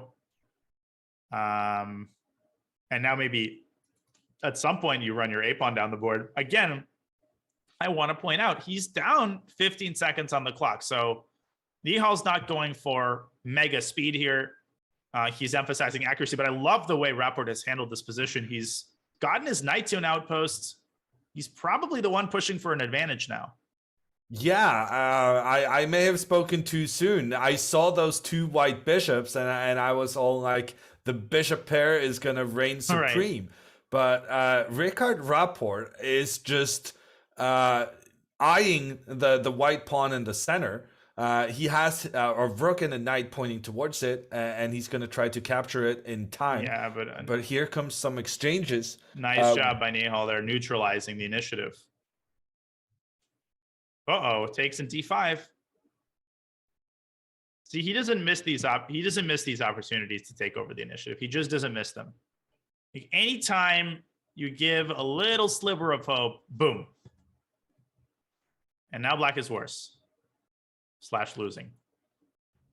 The double attack on the bishop and on the pawn means that White could have captured a free pawn if he wanted to. Yeah, he ended up giving away his own pawn for really no good reason, but he's going to get the draw. And with a 5-point lead and already 10 minutes shaved off the clock, that just means that he's in complete control. Yeah, no, control is a great way to put this. You feel like, he's done this before. I don't want to say another day at the office, but you get those vibes, but not in a bad way where he doesn't care, in a good way where, he knows the routine. And like I said, he's kind of a fish in water, particularly in the bullet. Another King's Gambit, loving the opening choice for Rapport. This time, Nihal repeating why not give a check? I am so confused right now. Queen H4 and Knight G3, and then he had Queen E7 in response to Bishop F2, which I think might have been missed by both players for a couple moves. But what's going on here? Pawn up by White. But from a practical standpoint, Nihal's going to plan a rook on E8, and there's going to be some problems. You can't really castle long because of Bishop G4. So Rickard is playing these really, really tricky lines where he ends up being up a pawn, but at the same time, it's so difficult to defend with White's king still in the center. Nihal just developing quickly, getting his rook pointing down the middle towards the white pieces. I understand why Rickard is doing it. It's just such a risky strategy, and the tactical beast that is Nihal Sarin. It just feels like he's gonna pounce on it at some way, right? No, these wide open positions are right up his alley. Obviously, I mean, rook takes c3 has to be considered, followed by queen b6. There's no way he's not doing that. Yep, and rook e8, b2 also hangs, and knight g4 comes in. Just so much tactical potential. But wait, knight a4, but now rook takes c3, I think, is rook possible. Takes. Wow, I was gonna take with the bishop, but rook takes simplification. Yeah, and queen d4. Just superb play. Superb play, and this he's gonna win this game. Yeah, and I really like your point about, he's fast and he's accurate, but he's not rushing. And you're seeing this now again. He's so used to this time format because he's been playing 4 or 5 of these matches in the Junior Speed Chess Championship, which he won to qualify here. So he is the best prepared player for this year's Speed Chess Championship because he already went through 4 of these matches in the junior version. And he just knows precisely what the right timing of moves are, and then he also has the ability to play the right moves in addition to timing it correctly. Yeah, I mean, given his JSCC, he's one of the youngest, but also one of the most experienced players in this format. And experience is crucial. Also, experience playing with an increment, because when Nihal and I are playing degenerate bullet, it's at 3 a.m. my time. It's usually 30-second chess. Here you have this 1 second increment, and I say this every SEC matchup, but it totally changes the way that you have to play. It's okay to drop down to 2 or 3 seconds on the clock, but you have to know how to handle that. You have to know how to make 2 or 3 moves in a row, and you have to be sure that you're going to be able to solve whatever problems come your way, when you've got 2 seconds. And to be able to be in control, given that, that's bullet mastery at its finest. And here we did see Ricard having to resign that previous game, just getting knocked out by Nihal's trickery, where he gave up his rook for a bishop, but ended up getting it back with interest. Here, I must admit, for a moment, I thought Rapport had got a good opening and that he was having an advantage. But that is not the case anymore. The white bishops have control in the middle. And yet again, it's Nihal pushing for a win. Yep, 2 bishops, your favorite, h4. He's going to make all the nice positional moves here, probably bring the king into the center. And he's going to bleed the clock. Less than half of the allotted 30 minutes are remaining. I mean, essentially the match has been decided, but I want to remind everybody that part of the very generous prize fund is allocated based on win percentage. So trust me, Rihard is not thinking, oh, the match is over, I've given up. He is going to fight every single game. That's what makes Rihard so fun to watch. He is definitely a fighter in the purest sense of the word. Yeah, and frankly, I'm just enjoying watching Nihal play 1 minute. Yeah, I don't need there to be a prize pool. No, I just fun. want to see the trickery. He just manages to conjure time and time and time. But it's also, I mean, he's also just position. He manages to make very reasonable positional decisions. Like he has that well-roundedness, which makes it so hard to face him in bullet, because you'll get one type of position, he'll start out playing you. Another position, he'll go for an attack. So let's see whether Rihard can manage to whip up some counterplay here. Bishop e2 was a nice move, defending the pawn and the square. And once again, it feels like things start to spiral out of control here. Rook d1, rook d7. Good call. Great minds think alike. Yeah, that's a killer. There's going to be e4. E4. Knight f. Yeah, e4, knight f6. You're going to have a trade. And rook d6. I'm with you on that. The trade, and now we need F3. bishop e2.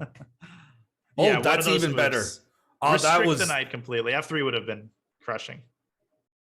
Yeah, but I think he's misevaluated the pawn endgame, actually. I think black is not losing that. But is Ricard going to realize with just 12 seconds left? No. He's not. G4. And it's over.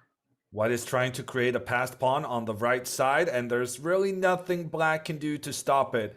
That is move one was sad one night. of desperation. And the white pawns just march forward on the side.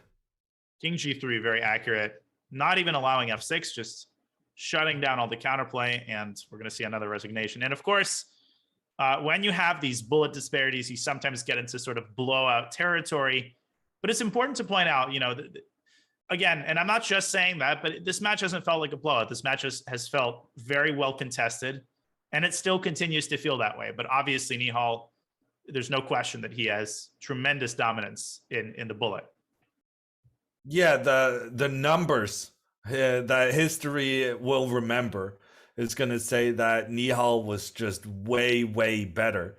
But having watched the games, we know that in the Blitz, Rickard was unfortunate not to have a lead going into the 1 minute portion. That being said, in the 1 minute portion, it's just been one way traffic. And as I say that, I have to take it back because right now, Rapport is sacrificing like crazy, and he's going to win one of the most stylish games of the entire match. I mean, there's still some intrigue. With BC, he wants rook takes f7 with just a devastating attack on Black's king.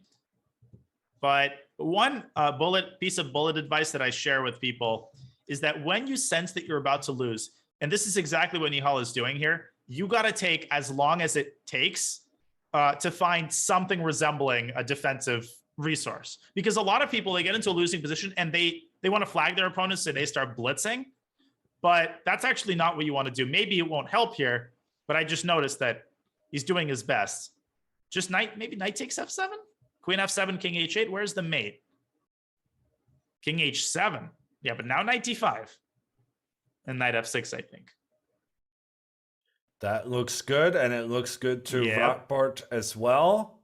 And it is going to feel good, I think, to score his first win of the bullet segment. Yeah, just knight f6 takes. You might still have to convert an endgame, though, but he's 3 pawns up. He should be able to get it done. Incredible play by Nihal to survive into the endgame, but with 3 pawns down, there's just no hope. even for him, this one I think is going to be too much. But hey, he's still playing. Yeah, and he's letting the clock run, which I guess is part of the point at this stage. Yeah, as he should. I mean, not that Rapport will be able to make up 5 points in 9 minutes, but still, rook g8 doesn't work. Yeah. But that was an incredible play by Rapport. He started out sacrificing his knight for a pawn, and then he just sacrificed everything else he could that was a really in cool order game. to get a checkmating attack.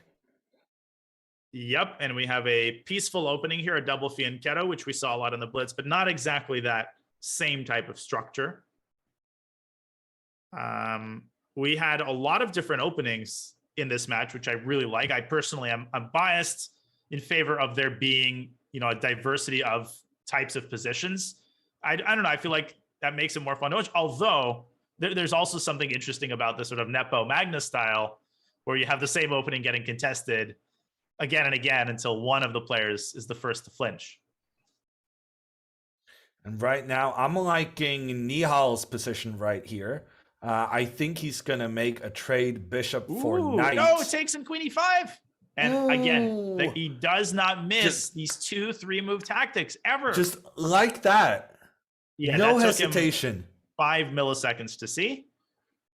And another win.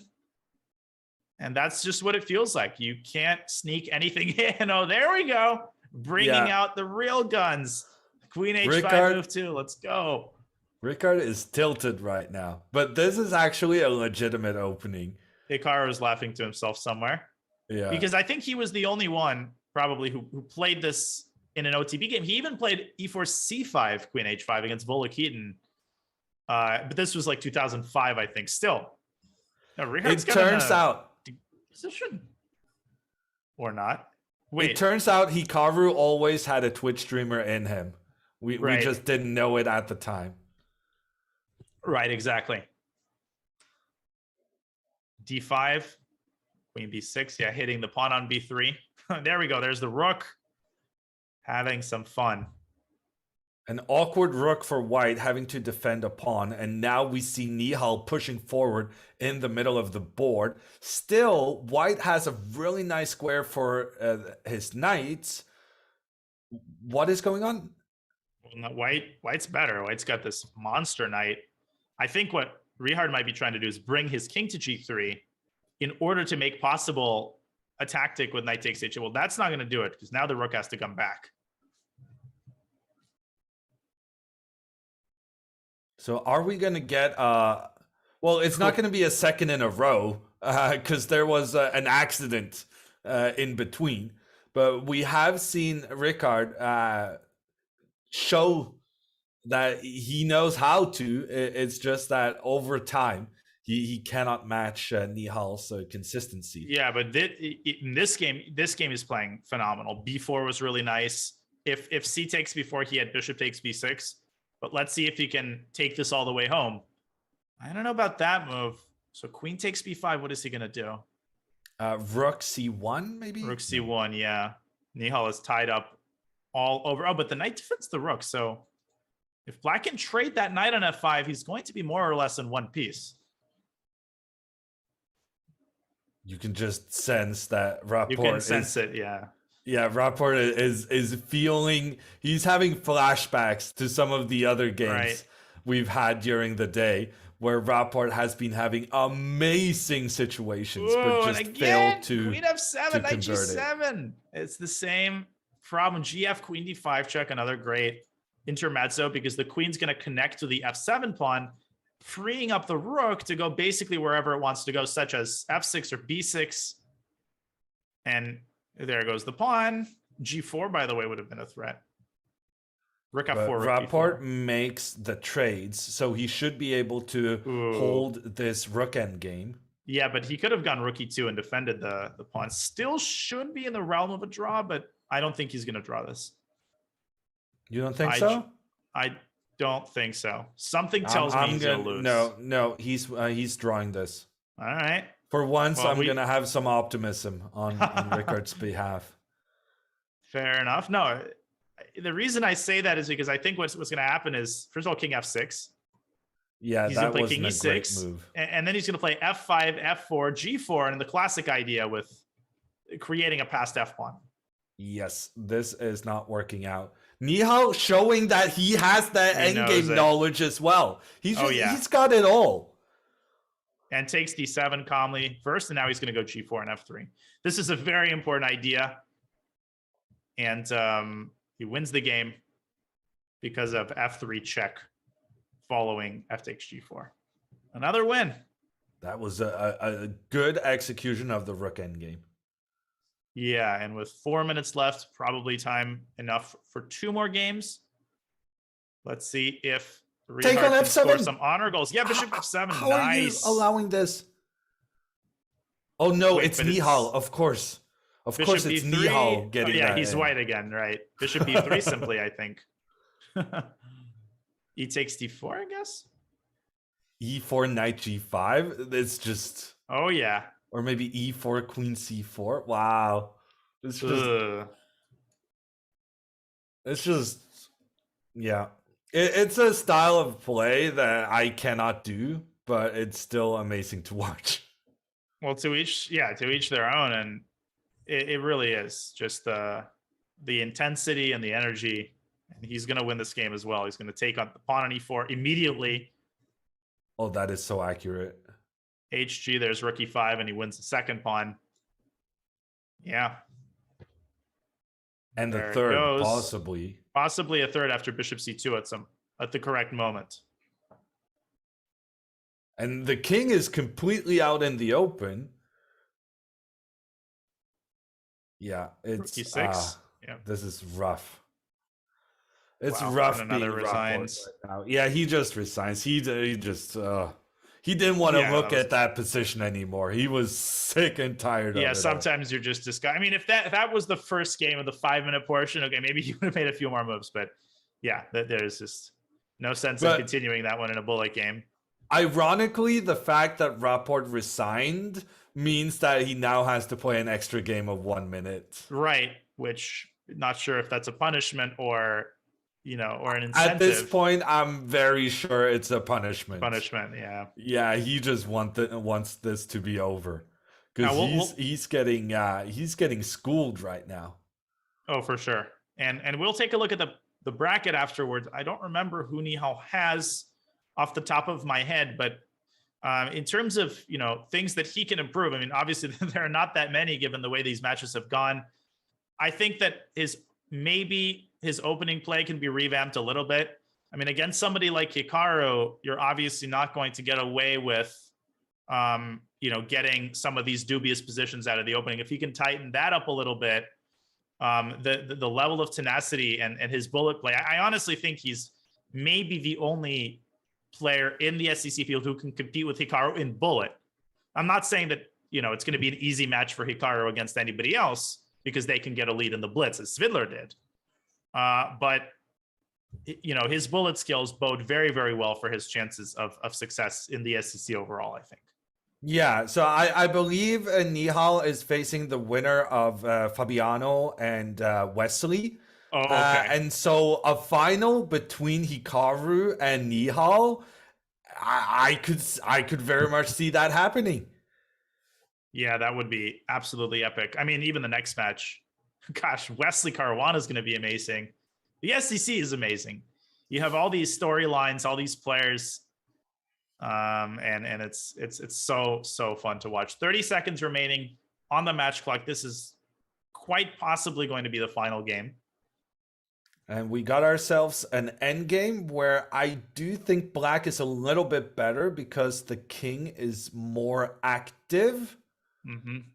But then I'm looking at the evaluation bar on the left-hand side and it says white is better. So what do I know? Yeah, well, it's giving zeros. I think there might be some sort of a liquidation here as white's going to take d5 and black's going to take f3. On the other hand, then if black wins g5, he's going to be winning. Uh-oh. Trouble for white. I mean, I think he has to go for some sort of a perpetual. What about the pawn in the middle? Can't black just try and get a new queen? Absolutely. Which is why I think Richard got his king closer, and we will see repetition. Why isn't black pushing the pawn, though? Well, I guess king c. So I just think he knew the match was over, so he just. Time's up. Yeah, time's up in the match on the match clock, and our final score 18-9. Nihal exactly doubles Richard Rapport's score. A lot of it, of course, due to the bullet. He had a 4-point lead going into the bullet, and he added another 5 points on top of that. Yet another dominating performance by Nihal Sarenhammer. That was just superb, and the confidence, the control, the resilience, all of that put together makes him an incredibly fearsome opponent, in any tournament or format, but particularly in this format. Yeah, in the 1 minute portion, he just showed his class. And to Rapport's credit, he was playing some amazing chess. He was getting one winning position after another in the blitz, but having the letdown of having wasted so many good positions in the blitz, he was just unable to give any opposition to Nihal, who also played some amazing moves and found some amazing tactics in that 1 minute portion. So a deserved victory, but I will say the numbers lie a little bit. This match felt a lot closer than a 9-point difference in the score. Definitely. I agree with that. It was a great match, and we will have the players for an interview after a break. What a match it was. We will hear from the players very shortly. You're watching the Speed Chess Championship presented by Coinbase.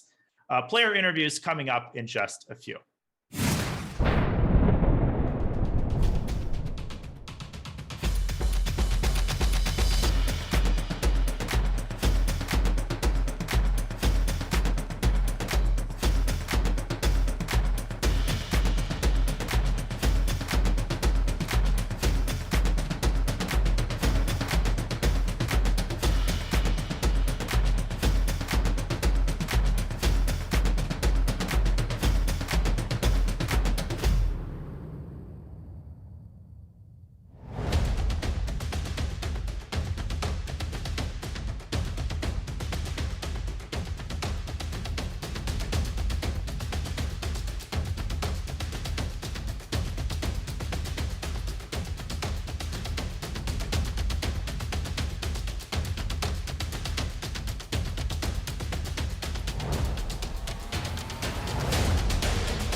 Welcome back to the Speed Chess Championship presented by Coinbase. And after an awesome match, we have the players here with us for a quick interview.